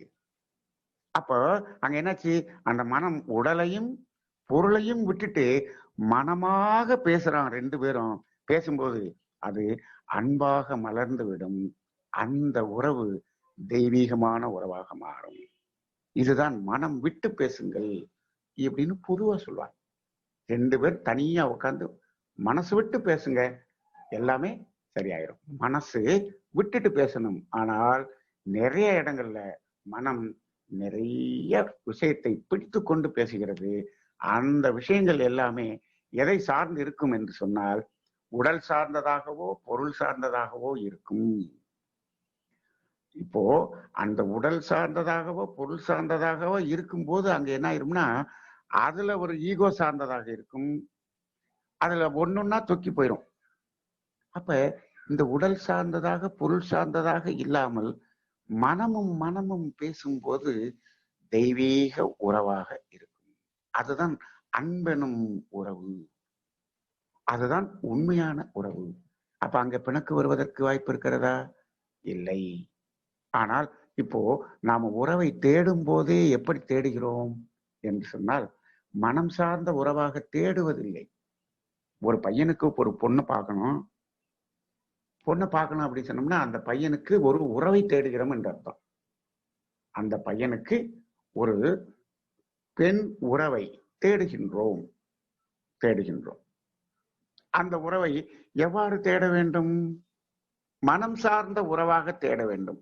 இதுதான் அந்த காலத்துல இருந்தது. அந்த காலத்துல ஒரு பொண்ணை பார்க்கணும் பையனுக்கு, இல்ல பையனுக்கு மாப்பிள்ளை பார்க்கணும். அதுல என்ன பார்ப்பாங்க? அதுல ஒரு லிஸ்ட் இருக்கும். லிஸ்ட் இருந்தாலும் அதுல ஃபர்ஸ்ட் ப்ரிஃபரன்ஸ்னு ஒண்ணு இருக்கும். அதுக்கு அடுத்து செகண்ட், தேர்டு, 3, 4ன்னு வரும். அந்த காலத்துல ஃபர்ஸ்ட் எது இருக்கும் அப்படின்னு சொன்னோம்னா, அந்த பையனுடைய குணம் எப்படி, மனம் எப்படி, இதுதான் ஃபர்ஸ்ட்ல இருக்கும். அதுல ஓகே ஆனாதான் அடுத்ததெல்லாம், மற்றதெல்லாம் கம்மியா இருந்தாலும் பரவாயில்ல. அந்த முதல் இதுல நல்லா இருந்ததுன்னா மற்றதெல்லாத்தையும் காம்ப்ரமைஸ் பண்ணிக்குவாங்க. அப்படிதான் இருந்தது ஒரு காலத்தில். குணமான மாப்பிள்ளை, அவரு சம்பளம் கம்மிதாங்க, கொஞ்ச நேரம் கம்மிதாங்க, அவங்க சாதாரண குடும்பம் தாங்க, இருந்தாலும் தங்கமான மனசுங்க, நல்ல குணங்க அப்படின்னு சொன்னா அந்த மாப்பிள்ளையை செலக்ட் பண்ணுவாங்க. ஏன் அப்படின்னா அங்க ஆர்டர் ஆஃப் ப்ரிஃபரன்ஸ் அங்கதான் இருக்கும். அப்ப உறவு என்பது மனம் சார்ந்ததாக இருக்க வேண்டும். அங்க பொருள் கம்மியா இருந்தாலும் அங்க உறவு நல்லா இருக்கும். சம்பளம் கம்மியா இருந்தாலும் குடும்பம் ஆனந்தமான குடும்பமாக ஓடும், அன்பான குடும்பமாக ஓடும். அப்ப அப்படிதான் இருந்தது. இப்போ எப்படி இருக்கு? இப்போ இதை பார்க்கும்போது முதல்ல ஃபர்ஸ்ட் என்ன பார்க்கறான் அப்படின்னு சொன்னா, ஃபர்ஸ்ட் அவனுடைய ப்ரொஃபைல் என்ன படிச்சிருக்கான், என்ன வேலை பார்க்கறான், எந்த கம்பெனியில வேலை பார்க்கறான், எவ்வளவு சம்பளம் பார்க்கறான், சொந்த வீடு இருக்கா, சொந்த கார் இருக்கா, என்ன கலரா இருக்கான், அடுத்து போட்டோவை அனுப்புங்க, அப்படி இருக்கா, சினிமா நடிகர் மாதிரி இருக்கா, உடம்பு இருக்கா, அவன் குணம், அதெல்லாம் கடைசி லிஸ்ட்ல கடைசியில வருது. மனம் என்பது கடைசியில வருது. மனம், குணம் அதெல்லாம் கடைசியில வருது. அப்போ இதெல்லாம் இருக்குது. மாசம் 2 லட்ச ரூபா இருக்கு, நல்ல பெரிய கம்பெனி, நல்ல பெரிய வீடு, சொந்த வீடு, காரு, மாப்பிள்ளை பாக்குறதுக்கு அப்படியே சும்மா நல்ல கலரா அழகா இருக்காரு, ரைட். அந்த குணம் அத அப்புறம் பார்த்துக்கலாம். இதெல்லாம் இருந்துச்சுன்னா அதை காம்ப்ரமைஸ் பண்ணிக்கலாம். இன்னைக்கு நிலை அதுதான். அப்ப உறவு எதை சார்ந்ததாக மாறிவிட்டது? உறவு பணம் சார்ந்ததாக மாறிவிட்டது, பொருள் சார்ந்ததாக மாறிவிட்டது. இதுதான். ஒருத்தட்ட பொருள் நிறைய இருக்கு, ரைட்டு. உன்கிட்டதான் பொருள் நிறைய இருக்கு இல்லையா? உன்கிட்ட நிறைய பொருள் இருக்கு. அப்புறம் ஏன் வந்து அதற்கு ஈக்குவலான பொருள் இருக்கக்கூடிய பெண்ணை தேடுகிறாய்? ஒரு நல்ல மனம், நல்ல குணமுள்ள ஒரு பெண். அதான் பணம் தான் நம்மகிட்ட இருக்குல்ல. அந்த குணம் தானே இப்ப வேணும். ஏன் அதை செலக்ட் பண்றது இல்ல? இது பணம் பணத்தோடு சேரும். அந்த ஈக்குவல் ஸ்டேட்டஸ்ன்றான். எல்லாமே இருக்கு. ஆனால் திருமணம் நடக்கிறது, பிரம்மாண்டமா நடக்கிறது, எல்லாமே நடக்கிறது. ஆனால் வாழ்க்கை சுமூகமான வாழ்க்கையாக, அன்பான வாழ்க்கையாக, ஆனந்தமான வாழ்க்கையாக இருக்கிறதா என்று பார்க்கும்போது அங்கு கேள்விக்குறியாக இருக்கிறது. அப்போ உறவுகளை நாம் தேர்ந்தெடுக்கும் போது எதை பிரதானமாக வைத்து தேர்ந்தெடுக்க வேண்டும் என்று சொன்னால், மனம் சார்ந்தது உறவு என்று வைத்து அதை குணம் சார்ந்ததாக, தன்மை சார்ந்ததாக பார்க்கும்போதுதான் அந்த உறவு இனிமையான உறவாக அமையும். இது கணவன் மனைவி உறவுலேயே இவ்வளவு. இதே மாதிரி ஒவ்வொரு உறவையும் நம்ம பார்த்தோம் அப்படின்னு சொன்னோம்னா எல்லாத்துக்குள்ளேயும் நிறைய பிரச்சனை வரும். அது எல்லாமே எங்க போய் நிக்கும்னா, அந்த பணம் சார்ந்ததாகவும் பொருள் சார்ந்ததாகவும் இருந்து அதுலதான் பிரச்சனை வரும். அப்படிதான் பிரச்சனை வரும். இன்னைக்கு அந்த உறவுகளில் கோர்ட்ல போய் நிக்கிறது எல்லாமே பாருங்க எப்படி இருக்கும் என்று சொன்னால், அது உடல் சார்ந்ததாகவும் பொருள் சார்ந்ததாகவும் அதை பேஸ் பண்ணி தான் அங்க என்ன இருக்கும், அங்க ஒரு பிரச்சனை இருக்கும். அது மனம் சார்ந்ததாக இருந்தால் அவங்க கோர்ட்டுக்கு போக வேண்டியதே வந்திருக்காது. அப்போ எப்படிப்பட்ட உறவை நாம் எவ்வளவு கீழ்த்தரமான ஒரு அழியக்கூடிய, அதாவது நம்மிடம் நிலையாக நிற்காத ஒரு பொருளை வைத்து நாம் மெஷர் பண்றோமே. இப்போ அந்த பொருளும் நிலையாக நிற்பதில்லை, அந்த உடலும் நிலையாக இருப்பதில்லை. அழகான மாப்பிள்ளை, ரைட்டு, என்னாச்சு? அந்த அழகு எவ்வளவு நாளைக்கு? எவ்வளவு நாளைக்கு? அழகான பொண்ணு எவ்வளவு நாளைக்கு? அது மாறக்கூடியது, பொருள் மாறக்கூடியது. ஆனால் குணம், தன்மை அது அது நிலையானது. மனம் என்று சொல்லும் போது அது ஒரு எப்பயும் அந்த அதே குணத்துல இருக்க முடியும். ஒரே குணத்துல அப்படியே இருக்க முடியும், அன்பாகவே இருக்க முடியும்.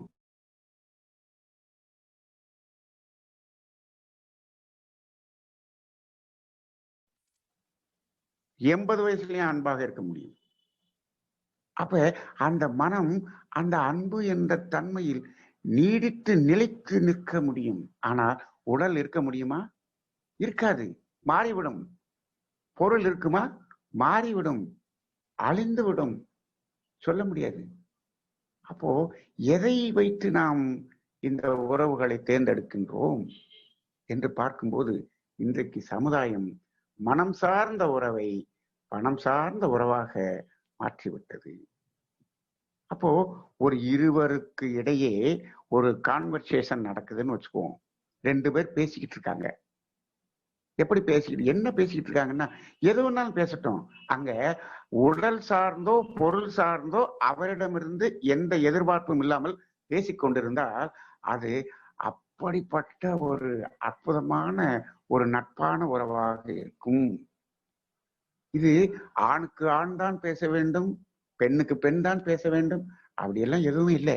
அது ஆண் பெண்ணாக இருந்தாலும் சரி, அங்கு உடல் சார்ந்த எதிர்பார்ப்பு இல்லாமல், பொருள் சார்ந்த எதிர்பார்ப்பு இல்லாமல் இரண்டு பேருடைய கான்வர்சேஷன் நடக்குது அப்படின்னு சொன்னா அது அன்பான உறவு.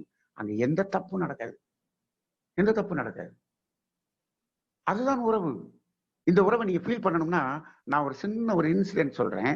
அந்த இன்சிடென்ட்ல பாருங்க, அந்த க்ஷணம் அது தெரியும். எப்பயுமே நமக்கு நல்ல விஷயமெல்லாம் அப்படி ஒரு சனத்துல வந்து மறைந்து விடுகிறது. அந்த மின்னல் போல வந்துட்டு ஓடிடுது. வாமா மின்னல் அப்படின்னு சொல்ற மாதிரி வந்துட்டு ஓடிடுது. இப்ப பாருங்க, நீங்க ஒரு நீங்க படிச்சிருப்பீங்க, உங்களுடைய கூட படிச்ச ஒரு நண்பர், அவர் எங்கேயோ வேலைக்கு போயிட்டார். அவர் எங்க இருக்காருன்னு தெரியல. கிட்டத்தட்ட ஒரு 30 வருடமாக அவரை சந்திக்கவில்லை. இப்போ என்ன பாக்குறீங்க, ஒரு ரயில்வே ஸ்டேஷன்ல அப்படியே அவர் அங்க இறங்குறாரு. நீங்க பக்கத்து பெட்டியில இறங்குறீங்க. இறங்கி பார்த்த உடனே அவரை பார்த்த உடனே, ஓ! இவர் நம்மளோட படிச்ச நம்ம நண்பன் இல்ல அப்படின்னு பார்க்குறீங்க. அப்ப அவரும் பார்க்குறாரு. ஆஹா! இவர் நம்மளோட படிச்சவர் இல்லன்னு பார்க்குறாரு. அவர் அப்படியே நடந்து வராரு. நீங்கள் நடந்து போறீங்க. அந்த 2 பெட்டிக்கு நடுவுல 2 பேரும் பக்கத்துல போவீங்களே, அப்படி நடந்து போம்போது 2 பேரும் அந்த முகத்தை பார்த்து சிரித்துக் கொண்டே போனீங்களே, அந்த இடத்தில் அவருடைய மூஞ்சி எவ்வளவு அழகா மாறியிருக்கு. அவருடைய மூக்கு எப்படி இருக்கு. அவர் எவ்வளவு எவ்வளவு உயர்ந்த சட்டை போட்டிருக்காரு. எவ்வளவு பெரிய சூட்கேஸ் வச்சிருக்காரு. எவ்வளவு பணக்காரரா இருக்காரு. இந்த பணமோ, பொருளோ அந்த இடத்துல அந்த உணர்வுல தெரிஞ்சதா? இருக்காது. இருக்காது. அப்படியே போன உடனே 2 பேரும் அப்படி மெய் சிலிர்த்து போய் பார்ப்பீங்க. அங்க உடல் சார்ந்தோ, பொருள் சார்ந்தோ எந்த எதிர்பார்ப்பும் இல்லாமல் ஒரு 2 நிமிஷம் அப்படியே ஒரு மலர்ச்சியாக 2 பேரும் சந்திச்சுக்குவீங்களே, ஒரு 2 நிமிஷம் நீடிக்கலாம். ஒரு 3 நிமிஷம் நீடிக்கலாம். நீடித்தவுடன் அப்படியே அந்த அன்பு அப்படியே அடங்கும். அடங்கிட்டு அப்புறம் என்னப்பா பண்ற நீ? எங்கப்பா இருக்கிற? அப்படின்னு கேட்ட உடனே அவன் சொல்றான், நான் வந்து இப்படியே ஒவ்வொரு பரீட்சை எழுதி இன்னைக்கு வந்து இந்த ஸ்டேட்ல ஒரு கலெக்டரா இருக்கிறேன் அப்படின்னு ஏதோ ஒரு பெரிய போஸ்ட்ல இருக்கேன்னு சொல்றான்னு வச்சுக்கங்க. உடனே அப்படியாப்பா நீ கலெக்டர் ஆயிட்டியாப்பா நீ அப்படின்னு சொன்னோடனே, ஆஹா இவன் கலெக்டர் ஆயிட்டா, இவனுக்கு என்ன அதிகாரம், எவ்வளவு பணம், எவ்வளவு காரு வசதியோட இருக்கானே அப்படின்னு அப்படி பார்த்த உடனே அந்த 3 நிமிஷத்துல இருந்த அந்த அன்பு இது என்ன ஆயிடும்? பொருளாக மாறிவிடும். பொருள் சார்ந்ததாக மாறிவிடும். அப்புறம் நீ என்ன பண்றன்னு கேட்பான். 2 பேரும் பேச ஆரம்பிச்ச உடனே அடுத்து பாத்தீங்கன்னா பொருள் சார்ந்ததாக பேச்சுவார்த்தை போயிடும். அங்க பாத்தீங்கன்னா அங்க உதடு பேசிக்கொண்டிருக்கும், உள்ளுக்குள் பொறாமை அலைகளும் ஏக்க அலைகளும் ஓடிக்கொண்டிருக்கும். போச்சா? முடிந்ததா? அந்த உண்மையான மனம் சார்ந்த உறவு அந்த முதல் 2 நிமிஷம் 3 நிமிஷம் இருந்ததே, அந்த உறவை நினைத்து பாருங்கள். அதுதாங்க உண்மையான உறவு. அந்த உறவு அது போல நமது உறவு நிலைத்ததாக இருந்தால் எப்படி இருக்கும்? இதை நம்ம யார்கிட்ட போய் கேட்க முடியும்? நம்ம சாரதா தேவி அம்மாட்டையும் ராமகிருஷ்ணன்ட்டை தான் கேட்க முடியும். அப்படிப்பட்ட உறவில் வாழ்ந்தவர்கள் அவர்கள். அப்ப அதனாலதான் அவங்க அப்படியே தெய்வீக தன்மையாகவே இருந்தாங்க. சார் இதெல்லாம் நமக்கு நடைமுறை சாத்தியமா சார் அப்படின்னு நீங்க கேட்கலாம். நடைமுறை சாத்தியம் இல்லாமல் இருக்கட்டும்.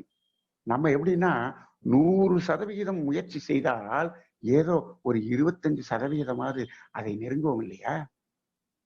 இப்ப மனவளக்கலைக்கு வந்துட்டோம், மகரிஷி தத்துவம் படிச்சிட்டோம், தற்சோதனை படிச்சிட்டோம், எல்லாத்தையும் மாற்றி அந்த மனவளக்கலைப்படி நம்ம 100% வாழ்றவங்க யாராவது ஒருத்தர் இருக்கிறோமா? மனவளக்கலையின் அடிப்படையில் அப்படியே 100% அப்படியே வாழ்றாரு ஒருத்தர் கூட நான் இதுவரைக்கும் பார்த்தது இல்லை.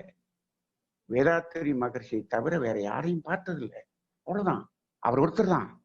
ஆனா இருந்தாலும் ஏன் நம்ம இதுல இருக்கோம்? யாருமே இல்லையே, அந்த அளவுக்கு வரலையே. பரவாயில்ல. இப்போ இங்க வந்ததுனால நான் எப்படி இருக்கேன்? ஒரு 30% நான் என்னுடைய வாழ்க்கையில மாறி இருக்கனே. இங்க வராம இருந்திருந்தேன்னா 300% கெட்டிருப்பனே. இன்னைக்கு நான் 30% எங்க வந்திருக்கேன்? பாசிட்டிவ் சைட்ல வந்துட்டேனே. அப்ப என்னுடைய எய்ம் வந்து 100, நான் அச்சீவ் பண்ணது 30. ரைட்டு, தொடர்ந்து பயணிப்போம். அடுத்து 40 ஆகும், 50 ஆகும். அப்படித்தான் அந்த ஒரு 30ல இருந்துகிட்டு 25ல இருந்துகிட்டு தான் நண்பன் இங்க பேசிக்கிட்டு இருக்கிறான். எதற்காக பேசிக்கிட்டு இருக்கான்? எதுக்காக அறிவின் பயணத்தை நடத்திக்கிட்டு இருக்கான்? நடத்தி என்னமோ உங்களை எல்லாம் நான் அந்த பயணத்தில் கூட்டு போறதுக்காக நினைக்கிறீங்க. இல்ல. இந்த பயணத்தோடு உங்களோடு சேர்ந்து நான் 25% 30% ஆக்கிக்கிறதுக்கு, அப்படியே ஒரு 5% இன்க்ரீஸ் பண்றதுக்கு, அதுக்காகத்தான் நாமெல்லாம் இங்க இருந்து பேசிக்கிட்டு இருக்கிறோம். நானெல்லாம் அதை அடைந்து விட்டேன், நீங்களாம் எப்ப வர போறீங்கன்னு கேட்டேன் அப்படின்னு சொன்னோம்னா அது அப்பட்டமான பொய் இல்ல. ஆக நாம வந்து இந்த மாதிரியான உறவை நாம வந்து பேசுகிறோம். அதுல ஒரு 25% அந்த உறவுக்குள்ளாக வந்துட்டோம் அப்படின்னு சொன்னாலே அதுவே நமக்கு ஆனந்தமாக இருக்கும். ஏன் அந்த 2 நிமிஷம் இருக்கிறது 20 நிமிஷம் கிடைச்சுன்னா பத்தலையா? 2 நிமிஷத்தை 5 நிமிஷமாக்கும், 10 நிமிஷமாக்கும், 20 நிமிஷமாக்கும். அது கிடைக்கணுமே. ஆனால் அந்த நண்பனிடம் 2 நிமிஷம் 3 நிமிஷம் கிடைச்சது. இதே நிலை அப்படி வீட்டுக்கு வந்த உடனே மனைவியை பார்த்த உடனே அந்த 2 நிமிஷங்கிறது 1 நிமிஷமாவது கிடைக்குதா? இல்லையே. நாம எங்கேயோ இருக்கோம். அப்போ என்ன ஆச்சு அப்படின்னா, எல்லாத்தையுமே பொருள் சார்ந்ததாக, உடல் சார்ந்ததாக நாம் மாற்றிவிட்டோம். இப்போ இன்னும் அடுத்த அந்த பால் உறவு என்பது கணவன் மனைவியில இந்த பால் உறவு என்பது ஒண்ணு இருக்கும். அது அது அது உடல் சார்ந்தது இல்லை, உயிர் சார்ந்ததுன்னு அந்த தெளிவு வரும்போது, அப்போ கணவன் மனைவி உறவுல இன்னும் ஒரு ஒரு பெரிய புரிதல் வரும். அந்த புரிதலில் வாழ்ந்தவர்கள் தான் ராமகிருஷ்ணர், சாரதா அம்மையார்லாம். அந்த புரிதலோடு வாழ்ந்தவர்கள். நாம் அதையும் தெரிஞ்சுட்டோம் அப்படின்னு சொன்னோம்னா, இன்னும் நமக்கு அந்த புரிதல் கிடைச்சு போகும். அதை நம்ம அடுத்த வாரம் பார்க்க இருக்கிறோம். அந்த உயிர் சார்ந்த உறவு என்பதை பார்க்க இருக்கிறோம். அது இன்னும் ரொம்ப சென்சிட்டிவா பேச வேண்டிய ஒரு இடம். ஆக இது இவ்வளவு ஒரு புனிதமான உறவு. அப்படி செலக்ட் பண்ணணும், அப்படி தேர்ந்தெடுக்க வேண்டும். பணம், வசதி, இது ஒரு அதாவது 2வது கட்டத்திலும் 3வது கட்டத்திலையும் வைக்க வேண்டிய ஒரு விஷயமாக இருக்க வேண்டும். முதல் மனம், தன்மை, அடுத்து குடும்பம், அவர்களுடைய சூழல், இது 2ம் பார்க்கணும். அதுக்கப்புறம் தான் என்ன பண்ணணும், நீங்க மற்ற விஷயம் எல்லாம் பார்க்கணும். அப்ப அந்த அடிப்படையில் தான் இந்த உறவுகள் இருக்க வேண்டும். இப்ப நிறைய பேர் நம்ம சொல்லுவோம், இல்ல சார், நான் எங்க குழந்தைகளிடம் நான் அன்பாகத்தானே இருக்கிறேன். சரி, குழந்தைகள் உங்களிடம் அன்பாக இருக்கிறார்களா? அது அவ்வளவு ஒத்துக்க மாட்டோம். சரி, நான் அன்பாகத்தான் இருக்கிறேன். சரி, அன்பாக இருக்கிறீர்களா? நாம் குழந்தைகளிடம் அன்பாக இருக்கிறோமா என்று கேட்டால் இல்லை. குழந்தைகளிடம் எந்த எதிர்பார்ப்பும் இல்லாத பேரண்ட்ஸ் எங்க இருக்கிறாங்க? இப்ப அவ உடனே அந்த பையனை நான் அப்படி படிக்க வச்சேன், இப்படி படிக்க வச்சேன், அப்படி படிக்க வச்சேன், இவ்வளவு செலவு பண்ணி இப்படி எல்லாம் படிக்க வச்சேன், எதுக்கு? அப்படி எல்லாம் படிச்சு அப்படி அவன் 1 லட்ச ரூபாய் சம்பளம் வாங்கி அவன் கார் வாங்கி நம்மளை கூப்பிட்டு போவான் அப்படின்னு ஒரு எதிர்பார்ப்பு இருக்குல்லங்க. நம்ம கடைசி காலத்துல நம்மளை சுகமா அப்படி வச்சிருப்பான். அப்படியே சுவிட்சர்லாந்துக்கு நமக்கு டூருக்கு பணம் கட்டி அனுப்பிச்சு விடுவான். இதை பண்ணுவான், அதை பண்ணுவான். எத்தனை எதிர்பார்ப்பு. அதுக்காகத்தானே எல்கேஜியில சீட்டு வாங்குறதுக்கு அவ்வளவு காத்திருந்து உட்கார்ந்துருந்தீங்க, அதானே? இப்போ நான் எனது பையனை, எனது குழந்தைகளை அவன் உடல் வளர்ச்சி வருவது வரைக்கும், அறிவின் வளர்ச்சி வருவது வரைக்கும் அதை செய்ய வேண்டியது என்னுடைய கடமை என்று நான் செய்கின்றேன். செஞ்சாச்சு, முடிஞ்சது, ரைட். இதுக்கப்புறம் அவனுடைய சுதந்திரத்தில் நான் தலையிடுவதில்லை. எத்தனை பேர் இருக்கிறோம்? அப்போ அப்படி இல்லையே. அப்போ அவனுக்கு அறிவை கொடுத்தாச்சு, உடல் வளர்ச்சியை கொடுத்தாச்சு. அதுக்கப்புறம் அவன் எப்படி வாழ்றதுங்கிறத அவன் முடிவெடுக்கிறான். அவன் டிசிஷன் எடுக்கிறான். அவன் டிசிஷன் எடுத்து வந்தான்னா போய் நின்று ஆசீர்வாதம் பண்ண வேண்டியதானே? எத்தனை திருமணங்கள் அப்படி நடக்கிறது? எப்படி நடக்குது? இல்லையே. அங்கேயும் எத்தனை எதிர்பார்ப்புகள். அப்ப நாம குழந்தைகள் மீது அந்த எதிர்பார்ப்போட தான் நாம் அதை நடத்துகிறோமே தவிர, அங்க அன்பு என்பது அப்படி இல்லை. எதிர்பார்ப்பற்றது அப்படின்னா அங்க என்னுடைய கடமையை மட்டும் நான் செய்ய வேண்டும். சார், அதுக்காக நான் எனக்கு வயசாகி நான் இருக்கும்போது எனக்கு அவன் சாப்பாடு போடணும்னு நான் எதிர்பார்க்க கூடாதா என்று கேட்டா, நம்ம எதிர்பார்க்க கூடாது. அது என்னன்னா, 20 வயது 25 வயது வரை நமது உடலையும் நமது அறிவையும் பராமரித்தது என்னுடைய பெற்றோர். அப்போ அவர்களுடைய கடைசி காலத்தில் அவர்கள் உழைக்கும் நிலை மாறிய பிறகு, அறிவாலும் உடலாலும் உழைக்க முடியாத ஒரு சூழ்நிலை வரும்போது, எனக்கு அவர்கள் கொடுத்ததை நான் திருப்பி கொடுக்க வேண்டும் என்ற அந்த கர்ம யோகத்தின் கடமையின் அடிப்படையில் அவன் செய்யணும். சார், அவர் செய்ய மாட்டேங்கிறானே சார், ஏன் அப்படின்னம்னா, நாம நிறைய எதிர்பார்ப்புகளோடு அங்க ஒரு உறவுகளை வைத்து பல பிணக்குகளை ஏற்படுத்தி விட்டோம். அவ்வளவுதான். கல்யாணம் பண்ணியாச்சு, ஒய்ஃபை கூப்பிட்டுட்டு எங்கே கிளம்புறான், இது நீ பாட்டு கிளம்பிட்டா யாரை கேட்டுட்டு கிளம்புற அப்படின்னு இங்க இருந்து ஒரு சவுண்ட் வரும். நாங்கெல்லாம் பெரியவங்கன்னு எதுக்கு இருக்கிறோம்? இது நீங்க என்ன நீங்க பெரியவங்களா இருங்க. அவனுக்கு தான் முடிஞ்ச வயசு வந்தாச்சு, அவனுக்கு அறிவின் திறன் வந்தாச்சு, அவன் உடல் திறன் வந்து நம்ம கடமை முடிஞ்சிச்சு இல்ல. அவன் அவன் அவன் ஒய்ஃபை கூப்பிட்டு சினிமா போறான். யார கேட்டுட்டு என்கிட்ட சொல்லிட்டுல நீ போகணும். நீயா டிக்கெட் எப்படி புக் பண்ணிட்டு வந்த? எத்தனை பிணக்குகள் அங்க இல்ல. சுதந்திரம் இல்ல. அடுத்தவர்கள் சுதந்திரத்தில் தலையிடுகிறோம். எதிர்பார்ப்பு. அப்ப இதெல்லாம் ரொம்ப கூட கூட கூட கடைசியில அவன் அந்த கடமையை செய்வதிலும் அங்க ஒரு பிணக்கு ஏற்படக்கூடிய ஒரு சூழலுக்கு இந்த சமுதாயம் தள்ளப்பட்டு விட்டது. நிறைய பேரு இதுல கூட கொஞ்சம் இது இருக்கலாம். நிறைய இன்னைக்கு முதியோர் இல்லம் வந்திருக்கே, அதுக்கெல்லாம் அந்த பிள்ளைகள் தான் காரணம் என்று சொல்றோம். அது தப்புதான், அது தப்புதான். ஆனால் அது மட்டும் தப்பு என்று சொல்ல முடியாது. இந்த பெற்றோர்கள் எந்த அளவுக்கு அதுல ஒரு டாமினேஷனா இருந்தாங்க, அதுல எவ்வளவு சுதந்திரமா இருக்கல, எந்த எதிர்பார்ப்போட இருந்தாங்க அப்படிங்கிறது, அதுவும் எதிர்பார்ப்புகளும் அந்த ஒவ்வொரு தலைமுறைக்கு தலைமுறை கூடிக்கொண்டே போகிறதே. அப்ப அங்க மனம் சார்ந்த உறவாக இல்லை இல்லை. அப்ப கணவன் மனைவி உறவு, பெற்றோர் பிள்ளைகள் உறவு எல்லாமே அப்படி ஆயிப்போச்சே. இன்னும் எடுத்து பாருங்க. இன்னும் இந்த உறவுகள்லயே ரொம்ப அற்புதமான உறவு எது தெரியுங்களா?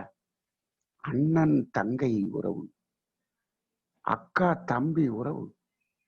இந்த அண்ணன் தம்பிங்கிற உறவை விட அந்த அக்கா தம்பி, அண்ணன் தங்கச்சி, அப்படி ஒரு உறவு இருக்கிறது பாருங்க. அது எப்படிப்பட்ட ஒரு தெய்வீக உறவாக இருக்க வேண்டும் தெரியுமா? இதெல்லாம் பழைய படங்கள்ல நம்ம பார்த்திருப்போம். பழைய பீம்சிங் படத்துல, சிவாஜி கணேசன் படத்துல இதை அப்படியே எடுத்திருப்பாங்க. எப்படி உறவு? அங்க அந்த கணக்கே பார்க்க மாட்டாங்க. பணம் சார்ந்த கணக்கே பார்க்க மாட்டாங்க. அப்படி இருக்கும். நீ பாசமலர் பாசமலர் எப்படி, அது எப்படி ஒரு ஒரு அன்பான உறவு. அந்த அன்புக்காக எவ்வளவு இழந்து அந்த கடைசியில் இருக்கக்கூடிய அந்த அந்த உறவினுடைய அந்த இறுதி கட்டம் ஒரு தெய்வீகமான உறவாக இருக்கும். அப்படிப்பட்ட ஒரு சமுதாயத்துல, ஒரு பண்பாட்டுல நம்மளாம் வளர்ந்துருக்கிறோம். இன்றைக்கு என்ன ஆயிடுச்சு? இன்னைக்கு எந்த நிலையில் இருக்கின்றோம்? எந்த நிலையில் இருக்கின்றோம்? எல்லாமே பொருள் சார்ந்த பார்வை, எல்லாமே எதிர்பார்ப்பான ஒரு பார்வை. அப்படித்தானே இருக்கிறது, அப்படித்தானே இருக்கிறது. ஒரு பழமொழி சொல்வார்கள், அப்பா அம்மாவுக்கு போடக்கூடிய சோறும் அக்கா தங்கச்சிக்கு செய்யக்கூடிய சீரும் கணக்கு பார்க்க கூடாதுன்னு ஒரு பழமொழி இருக்கிறது. கணக்கு பார்க்க கூடாது அப்படின்னு எப்படி? அது மனம் சார்ந்த உறவாக இருந்தால் தானே அப்படி வரும். அப்படித்தானே வரும். எவ்வளவு நீ அந்த காலத்துல அந்த அண்ணன் தங்கச்சி, அந்த அக்கா, அவங்களுடைய உறவுல அவங்கள சந்திக்கும் போது மனதில் இருக்கக்கூடிய அந்த நிகழ்ச்சியும் இதுவும் அப்படியே அந்த அன்பின் பரிமாற்றம் அப்படி இருக்கும். அப்படி ஒரு நிலையில் இருந்த சமுதாயம் இது. இன்றைக்கு கேடுகட்ட சமுதாயமாக மாறிவிட்டது. எல்லாம் பணம் சார்ந்த சமுதாயமாக மாறிவிட்டது. பொருள் சார்ந்த உறவாக மாறிவிட்டது. இப்ப எல்லாம் அண்ணன் தங்கச்சி வீட்டு பக்கமே போறதில்லை. எந்தவித உறவும் நீடிப்பதில்லை. அப்படி போயிடுச்சு. அப்படி மாறிவிட்டது. அந்த உறவுகள் எப்படிப்பட்ட ஒரு தெய்வீக உறவு அப்படி மாறிவிட்டது. ஆக இந்த உறவுகளை பற்றியெல்லாம் அந்த பழைய படங்களில் அதை நிலைநாட்ட வேண்டும் என்பதற்காக நிறைய எடுத்து சொல்லியிருப்பாங்க. அது மனம் சார்ந்ததாக இருக்கும் என்பதற்காக பல படங்களை நாம உதாரணமாக சொல்லலாம். அண்ணன் தம்பி உறவு அப்படிங்கிறதுக்கே ஒரு படம் இருந்தது. அன்பு சகோதரர்கள்னு ஒரு படம். ரங்காராவ் அண்ணனா நடிச்சிருப்பார். ரொம்ப அற்புதமாக இருக்கும். அந்த உறவு எப்படி இருக்க வேண்டும் என்பது இருக்கும். அப்ப அண்ணன் தங்கச்சி உறவுக்கு அத்தனை படங்கள், அண்ணன் தம்பி உறவுக்கு அத்தனை படங்கள். இதெல்லாம் கதைகளாக எழுதினாலும் அதெல்லாம் சமுதாயத்துல இருந்ததைத்தானே எடுத்து எழுதினாங்க. அப்படித்தானே எழுதினாங்க. இன்றைக்கு எவ்வளவு மாறிவிட்டது. எல்லாமே எதிர்பார்ப்பு. அது மட்டுமல்ல, எதிர்பார்ப்பு மட்டுமல்ல, பொசசிவ்னஸ். அன்பு என்பது எதிர்பார்க்க கூடாதுன்னு சொன்னோம். இது எதிர்பார்ப்பையும் தாண்டி பொசசிவ் ஆயிடுச்சு. எதிர்பார்ப்பு என்பது சாதாரண நிலை. அதனுடைய முற்றிய நிலைதான் அந்த பொசசிவ்னஸ். அது எப்படி? எனக்கு மட்டுமே. கல்யாணம் ஆனோடனே அந்த பொண்ணு என்ன சொல்ற? இவர் எனக்கு மட்டுமே கணவராக இருக்க வேண்டும். எனக்கு மட்டுமே கணவராக இருக்க வேண்டும் என்று சொல்வதில் தவறு இல்லை. எனக்கு மட்டுமே கணவராக இருக்க வேண்டும் என்று சொல்வதில் தவறில்லை. நான் சொல்றதை புரிஞ்சிருப்பீங்கன்னு நினைக்கிறேன். அவர் இன்னொரு பொண்ணுக்கும் கணவராக இருந்திடக்கூடாதுங்கிறது கரெக்ட். அந்த பொசசிவ்னஸ் கரெக்ட். இவர் எனக்கு மட்டுமே கணவராக இருக்க வேண்டும், இன்னொரு பொண்ணுக்கும் கணவராக இருக்கக்கூடாதுங்கிற பொசசிவ்னஸ் கரெக்ட். ஆனா அந்த பொசசிவ்னஸ் இப்ப எப்படி விரிந்து இருக்கிறது தெரியுமா? எனக்கு மட்டுமே கணவராக இருக்க வேண்டும், அவருடைய அம்மாவுக்கு மகனாக இருக்கக்கூடாது, அவருடைய அப்பாவுக்கு மகனாக இருக்கக்கூடாது, அவருடைய தங்கைக்கு அண்ணனாக இருக்கக்கூடாது, அவங்க அக்காவுக்கு தம்பியாக இருக்கக்கூடாது, அண்ணனுக்கு தம்பியாக இருக்கக்கூடாது, இவர் எனக்கு மட்டுமே கணவராக இருக்க வேண்டும். கணவர் என்ற பொசசிவ்னஸ், அந்த கணவருங்கிற அந்த ஒரு இடத்துல மட்டும்தானே அந்த பொசசிவ்னஸ் இருக்கணும். அது கற்பு நெறி. ஆனா ஏன் அடுத்த உறவுகளுக்கும் ஏன் அந்த பொசசிவ்னஸ் வந்தது? ஏன் அந்த எதிர்பார்ப்பு? எப்படி இருக்கிறது இன்றைக்கு உறவுகள்? ஆக இந்த உறவுகள் மனம் சார்ந்த உறவு, தெய்வீகமான உறவு என்பது இன்றைக்கு எந்த அளவில் நிற்கிறது? நாம கணவன் மனைவி பார்த்துட்டோம், அப்பா பிள்ளைகளை பார்த்துட்டோம், அண்ணன் தம்பி, அக்கா தம்பி, அண்ணன் தங்கச்சி, இந்த உறவுகளை பார்த்துட்டோம். இதே போல நட்புலையும் வாங்க, நண்பர்கள்லையும் வாங்க. நண்பர்களுக்குள்ள வந்தாலும் இந்த எதிர்பார்ப்பு இல்லாத அந்த மனம் சார்ந்த நட்பு இருந்துச்சுன்னா அது நீடித்த நிலைத்த நட்பாக இருக்கும். இன்னைக்கு இருக்கா? பணக்காரனோட மட்டும்தான் நட்பு கொள்ள வேண்டும் என்று வருதே. அப்போ இந்த அதாவது இவனுடைய அந்த ஸ்டைலுக்கு தகுந்த மாதிரி அந்த உறவு, நண்பர்கள் உறவு, அவனுடைய நிறத்துக்கு தகுந்தாற் போல நண்பர்கள் உறவு, பணத்துக்கு தகுந்தாற் போல நண்பர்கள் உறவு, இப்படித்தானே அந்த இருக்கிறது. ஆனால் அந்த உறவு நீடிக்கிறதா? இல்லையே, இல்லையே. ஆக இப்போ இந்த உறவுகளில், இந்த நட்புகளில் கூட இப்பொழுது நாம மன்றத்துல வந்து நல்ல தியானம் செய்து அந்த உணர்வு நிலைக்கு வந்த ஒரு 2 நண்பர்கள் இணைந்திருக்கும் போது பாத்தீங்கன்னா, அங்க எந்த எதிர்பார்ப்பும் இல்லாத ஒரு உறவுகளை நம்ம இங்க பார்க்க முடியும். இங்கேயும் எல்லாத்திட்டையும் பார்க்க முடியாது. ஒரு சில உறவுகளில் அதை பார்க்க முடிகிறது. அவ்வளவுதான். இப்ப இன்னைக்கு நான் 1 மணி நேரம் நான் வந்து இதை பற்றி பேசுகிறேன், நீங்க கேட்கிறீர்கள். இந்த 1 மணி நேரம் நமக்கு இருக்கக்கூடிய உறவுல என்ன எதிர்பார்ப்பு? என்ன எதிர்பார்ப்பு? நான் என்ன எதிர்பார்ப்புல உங்கள்கிட்ட பேசிக்கிட்டு இருக்கேன்? எந்த எதிர்பார்ப்பும் இல்லை, எந்த எதிர்பார்ப்பும் இல்லை. மகரிஷி அவர்கள் கொடுத்த தத்துவத்தை, நான் உணர்ந்ததை நான் வெளிப்படுத்துகின்றேன். நான் உள்ளேயே வச்சிருந்தேன் அப்படின்னு சொன்னோம்னா, உள்ள வச்சு அமைக்கிட்டே இருந்தான்னு சொன்னோம்னா, எனக்குள்ள அது பிபி ஏறி போகும். எது ஒண்ணும் தேங்கக்கூடாது இல்லையா? தேங்கி இருந்தால் அது பாய்சனா மாறிடும். அப்ப அதனால அதை என்ன பண்றேன்? அதை வெளிப்படுத்துகிறேன். அவ்வளவுதானே. அப்போ இதை சொல்ல வேண்டியது மகரிஷி எனக்கு கொடுத்தார்கள், நான் சமுதாயத்துக்கு கொடுக்கிறேன். அவ்வளவுதான், முடிஞ்சு போச்சு. முடிஞ்ச உடனே இப்ப நாம என்ன பண்ண போறோம்? முடிச்சுட்டு கேள்வி பதில் முடிச்சோன்னு 8 மணிக்கு நம்ம எல்லாரும் அவங்கவுங்க போக போறோம். இந்த 1 மணி நேரம் நமக்குள்ள இருக்கக்கூடிய உறவு ஒரு தெய்வீகமான உறவு. அவ்வளவுதான், எந்த எதிர்பார்ப்பும் இல்லை.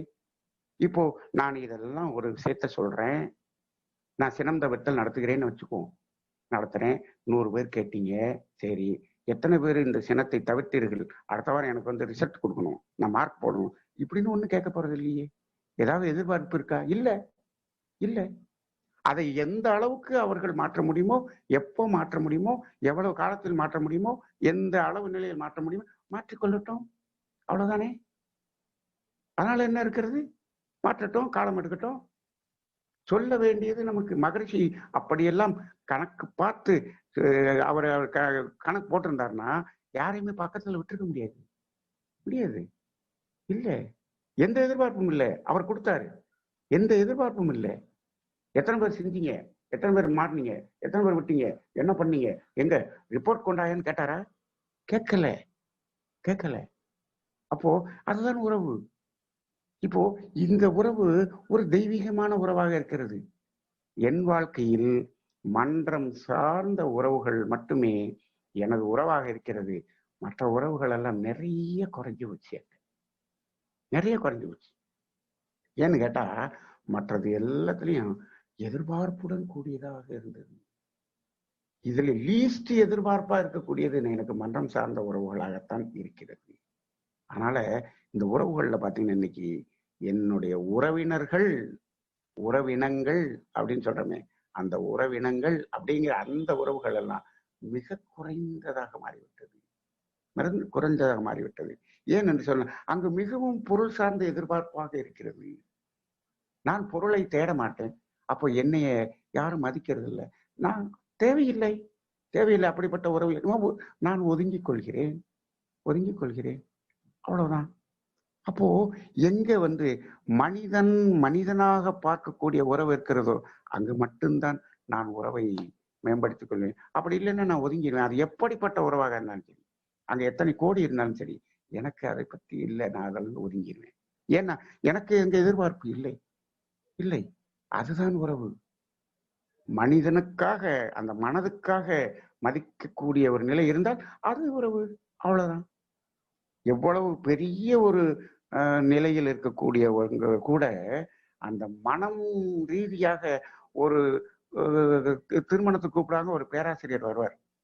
அவரு அந்த திருமணம் நடக்கக்கூடிய ஒரு பெரிய கோடீஸ்வரர் கூட இருப்பார். ஆனால் அந்த சாதாரண அங்க பேராசிரியர் ஒருத்தர் வர்றாருன்னு வச்சுக்குவோம். அவர் சாதாரணமான ஒரு ஒரு வாத்தியாரா இருந்து ரிட்டையர் ஆகி சாதாரணமா இருக்கிறவர்னு வச்சுக்குவோம்.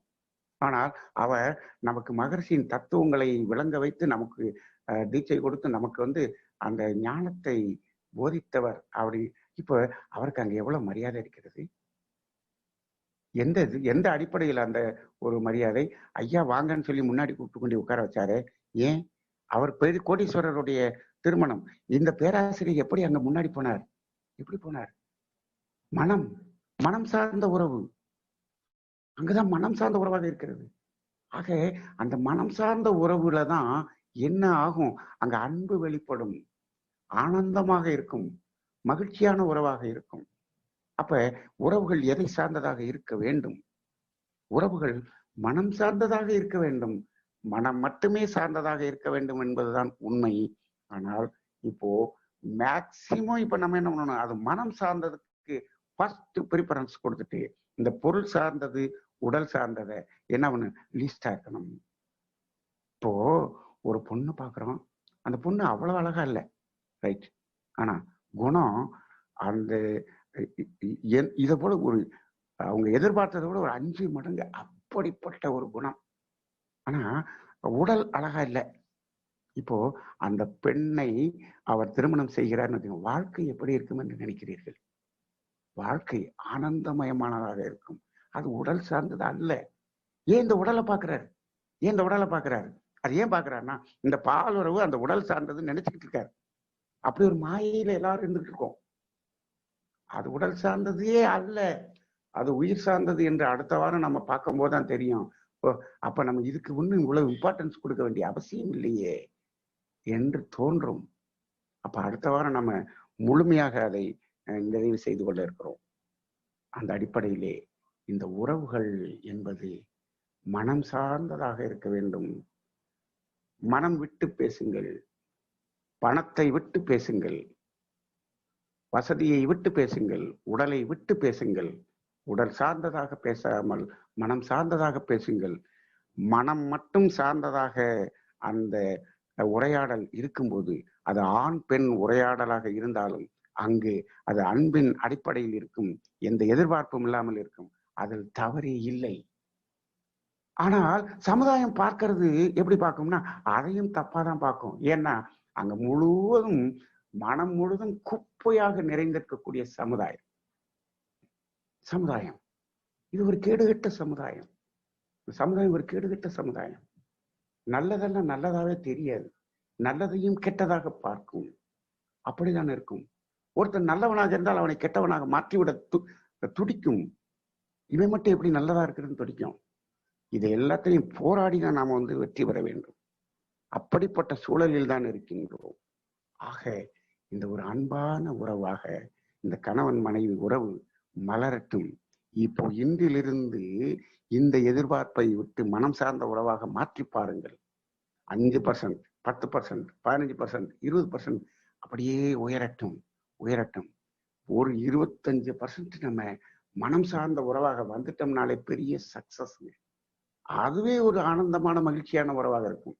இதை நம்ம கணவன் மனைவி உறவில் பரீட்சித்து பாருங்கள். நமது குழந்தைகள் உறவில் பரீட்சித்து பாருங்கள். அங்க அந்த குடும்பத்திலேயே ஒரு குதூகலம் இருக்கும். நண்பர்கள் போல இருக்கும். நண்பர்கள் போல நன்றாக சிரித்து மகிழ்ந்து அந்த வீட்டுல அப்படி இருக்கக்கூடிய ஒரு சூழல் உருவாகும். எந்த எதிர்பார்ப்போட இருந்தோம்னா அப்படியே இங்கிட்டு திரும்பிட்டு அங்கிட்டு திரும்பிட்டு எல்லாம் நவக்கிரகங்கள் மாதிரி ஒவ்வொரு வீட்லயும் எல்லாரும் திரும்பிட்டு நிக்கிறத நம்ம பார்க்கிறோம். எல்லாம் full and full of expectation, எதிர்பார்ப்பு. அந்த எதிர்பார்ப்பற்ற அன்பான உறவு என்ற மனம் சார்ந்த உறவுகளே உறவுகள். எனவே உறவுகள் அனைத்தும் மனம் சார்ந்தது. இதுல நீங்க கடைசியில போயிட்டீங்கன்னா இறைவனோடு ஒரு உறவு வேணுமே. அது இறைவனோட உடல் இணைக்கணுமா, மனசை இணைக்கணுமா? நல்லா பாருங்க. நீ 1000 டிக்கெட் கொடுத்து அப்படியே பக்கத்துல போய் நின்றலாம். ஆனால் ரொம்ப தூரத்துல உட்கார்ந்து அவர் மனதால் இணைந்து விட்டால் அவர் மனதில் தான் அங்க இறைவனுடைய இணைப்பு கிடைக்கும். பிசிக்கலா கோயில் கட்டினவர் கும்பாபிஷேகத்துக்கு போகல இறைவன், மனதால் கோயில் கட்டினாரே அவர்களுடைய கோயிலுக்கு தான், கும்பாபிஷேகத்துக்கு தான் வந்தாருன்னு நம்ம புராணங்களில் படித்திருக்கின்றோம். இறைவனுடைய இணைப்பிலும் மனம் சார்ந்த இணைப்பு தான் இருக்கிறதே தவிர நீங்க உடல் பக்கத்துல போய் நிக்கிறதுனால உங்களுக்கு எதுவும் கிடைச்சிடாது. அந்த அப்படியே இறைவனுடைய ஆசீர்வாதம் கிடைச்சிருமா? அப்படியெல்லாம் கிடைச்சிடாது. அது நம்ம நிறைய பேர் தவறாக புரிந்து கொண்டு முண்டி அடிச்சுட்டு முன்னாடி போறோம். ஆக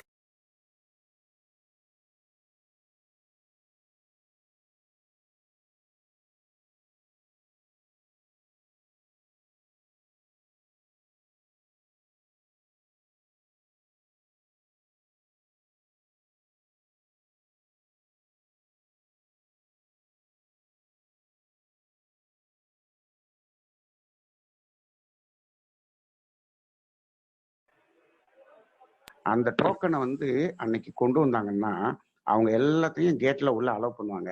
அவங்க எல்லாருக்கும் அன்னைக்கு சாப்பாடு கொடுத்து அவங்களுக்கு ட்ரெஸ் எடுத்து கொடுத்து எல்லாமே அவர் இலவசமாக கொடுக்கறதுன்னு உண்டு.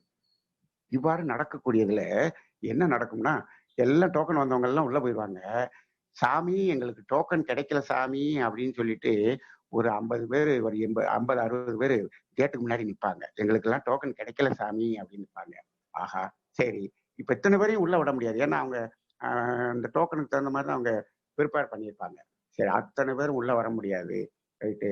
இப்போ இந்த 60 பேர்ல ஒரு 20 பேர் மட்டும் தான் உள்ள வர முடியும், மற்றவங்களுக்கெல்லாம் அடுத்த வருஷம் அப்படின்னு சொல்லிட்டாருன்னு வச்சுக்கோங்க. அப்ப என்ன பண்றது? இந்த 20 பேர் யாரை உள்ள அனுப்புறது அப்படின்னு ஒரு குழப்பம் வரும். அப்ப முண்டி அடிச்சுட்டு போவாங்கல்ல, இவர் என்ன பண்ணுவாருன்னா அப்படி ஓரமா நின்று லேசா கேட்டை திறப்பாம்பாங்க. லேசா கேட்டை திறக்கும்போது முண்டி அடிச்சு அப்படியே கொஞ்சம் பேர் முன்னாடி போவான். முன்னாடி போனோடனே அந்த முண்டி அடிச்சு உள்ள போனான் இல்லையா, அவங்களெல்லாம் அப்படி ஓரமா நில்லுங்க அப்படின்னு சொல்லிட்டு என்ன பண்ணுவார்னா அந்த முண்ட முடியாம பின்னாடி இருந்தானே ஒரு 20 பேரு, அவன் அப்படானே இருந்திருப்பான். அந்த 20 பேரையும் அவங்கள உள்ள அனுப்புங்க, இவங்களையெல்லாம் அடுத்த வருஷம் வர சொல்லுங்கன்னு அவர் சொல்லிடுவார்.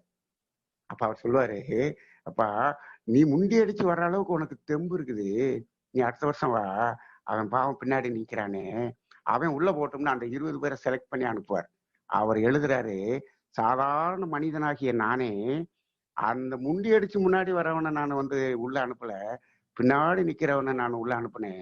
என்னுடைய அறிவுக்கே நான் இவ்வளவு அறிவோடு நான் செயல்படுகிறேன் என்று சொன்னால் அந்த இறைவன், நீங்க 1000 டிக்கெட் வாங்கிட்டு முன்னாடி போய் பிசிக்கலா நின்றுட்டீங்கன்னா உங்களுக்கு அருள் கிடைச்சிருமா? பின்னாடி நிக்கிறவன் கிடைக்காம இருந்துருமா அப்படின்னு கேட்பாரு. அப்ப இறைவனுடைய அந்த உறவுக்கும் மனம் சார்ந்த உறவு தான் இருக்கே தவிர பொருள் சார்ந்த உறவோ உடல் சார்ந்த உறவோ இல்லை என்று கூறி இன்றைய சிந்தனையை நிறைவு செய்து கொள்வோம். அடுத்த வாரம் உயிர் சார்ந்த உறவில் நாம் பயணிப்போம். வாழ்க வளமுடன், வாழ்க வளமுடன், வாழ்க வளமுடன். வாழ்க வையகம், வாழ்க வையகம், வாழ்க வளம். உணர் உரை என்று நாம் கேள்விப்பட்டிருக்கிறோம். இவ்வாறு உணர்வுக்குள் உரையை நிகழ்த்த முடியும் என்பதை ஐயா அவர்கள் இப்பொழுது நிரூபித்திருக்கின்றார்கள். மிக சிந்தனையாளர் பெருமக்களே என்று அருட்தந்தை அவர்கள் அடிக்கடி கூறுவார்கள். அந்த சிந்தனையாளர்கள் எப்படி இருப்பார்கள் என்றால், ஒரு உதாரணம், என் அறிவுக்கு எட்டி நன்மணி ஐயாவை போல் இருப்பார்கள் என்று எந்த அளவுக்கான ஒரு சிந்தனை, அருட்தந்தை அவர்களுடைய ஒரு வரியினுடைய விளக்கம் இன்று அவ்வளவு ஆழமான நம் அனைவருடைய உள்ளத்திற்குள்ளும் உணர்வுக்குள்ளும் உள்ளே புகுந்து வேலை செய்திருக்கிறது என்பது அனைவரும் இப்ப நம்ம உணர்ந்து கொண்டிருக்கிறோம். எவ்வளவு ஒரு நெகிழ்ச்சியான, ஒரு அற்புதமான, ஒரு தெய்வீகமான உறவை இன்று சாதாரண பொருளுக்கும் இந்த உடலுக்கும் மயங்கி எந்த ஒரு நிலையில் நாம் வாழ்ந்து கொண்டிருக்கின்றோம் அப்படிங்கிறதுக்கான விஷயம் இதற்கு மேல் உனி சொல்ல முடியுமா? இன்றிலிருந்து நம்முடைய மாற்றம் துவங்கட்டும். எத்தனையோ உறவுகளை இழந்து நிற்கின்றோம் என்பது மாற்று கருத்து இல்லை. ஐயா அவர்கள் சொன்னது போல 1% வந்தால் கூட அது மிகப்பெரிய வெற்றியாக அமையும் என்பதில் மாற்று கருத்து இல்லை. ஞான வாழ்க்கைக்கான உதாரணமாக அவர் சொன்ன ஒவ்வொரு உதாரணமும், ஒவ்வொரு விஷயமும் அவருடைய அடி ஆழத்திலிருந்து இந்த மகான்களுடைய, இந்த உலக மக்களுடைய உணர்வினுடைய இயக்கத்திலிருந்து வெளிவந்த சிந்தனை. அருட்தந்தை அவர்கள் கூறுவார்கள், ஒரு தெய்வீக விஷயம் ஒருவரிடம் வெளிப்படுகின்றது என்றால் அந்த தெய்வீக விஷயம் பலருடைய கருமையத்தில் இருந்து ஒரு தாக்கத்தை ஏற்படுத்தி ஒருவருடைய கருமையத்திலிருந்து வெளிப்படும் என்று சொல்வார். மகாத்மா காந்தி அவர்களுடைய சுதந்திரம் போல, அன்னை தெரசா அவர்களுடைய சேவை போல, அருட்தந்தை அவர்களுடைய உலக அமைதி போல, இன்று நன்மணி ஐயா அவர்களுடைய கருமையத்திலும் பல கோடி உள்ளங்களுடைய உணர்வுகள் வெளிப்பட்டிருப்பதை நாம் உணர்ந்து கொண்டிருக்கிறோம். அந்த உணர்விலே ஐயா அவர்களை நாம் வாழ்த்த கடமைப்பட்டிருக்கிறோம். இது போன்ற ஒரு சிறப்பான தெய்வீகமான சிந்தனையை நம் கருமையத்தில் பதிவித்து நம்முடைய வாழ்க்கையும் பொருளிலிருந்து அருளுக்கு, உடலிலிருந்து அந்த உண்மையான மனதிற்கு அழைத்து சென்ற பேராசிரியர் நன்மணி ஐயா அவர்கள் வாழ்க வளமுடன். பேராசிரியர் நன்மணி ஐயா அவர்கள் வாழ்க வளமுடன். பேராசிரியர் நன்மணி ஐயா அவர்கள் வாழ்க வளமுடன். இந்த நிகழ்விற்காக அருட்தொண்டாற்றிய அன்பர்கள் அனைவரும் வாழ்க வளமுடன். இந்த நிகழ்விலே கலந்து கொண்டு இந்த நிகழ்வை சிறப்பித்த நீங்கள் அனைவரும் வாழ்க வளமுடன். இந்த நிகழ்விலே கலந்து கொண்டுள்ள அன்பர்களுடைய அன்பு குடும்பம் வாழ்க வளமுடன். இன்று பிறந்த நாள், திருமண நாள் காணக்கூடிய அன்பர்கள் அனைவரும் வாழ்க வளமுடன். இன்று பிறந்த நாள் கூட காணக்கூடிய செல்வன் கௌதம் அவர்கள் வாழ்க வளமுடன். செல்வி கனிகாஸ்ரீ அவர்கள் வாழ்க வளமுடன். திரு ராஜ்குமார் ஐயா அவர்கள் வாழ்க வளமுடன். மகிழ் வித்ரன் அவர்கள் வாழ்க வளமுடன். பிரபாகரன் ஐயா தம்பதியர் வாழ்க வளமுடன். பழனிசாமி பழனி அம்மாள் தம்பதியர் வாழ்க வளமுடன். பவித்ரா நர்மதா தம்பதியர் வாழ்க வளமுடன். இந்த நிகழ்வுக்கு குருகாணிக்கையாக புதிய அன்பர்களை இணைத்துக் கொண்டிருக்கக்கூடிய அருட்தந்தை அவர்களுடைய உண்மை சீடர்கள் அனைவரும் வாழ்க வளமுடன். நன்கொடை வழங்கிய நல்லுள்ளங்கள் வாழ்க வளமுடன். நாம் அனைவரும் அருட்பேராற்றல் கருணையினால் உடல் நலம், நீலாயுள், நிறை செல்வம், உயர் புகழ், மெய்ஞானம் ஓங்கி வாழ்க வளமுடன். வாழ்க வளமுடன். வாழ்க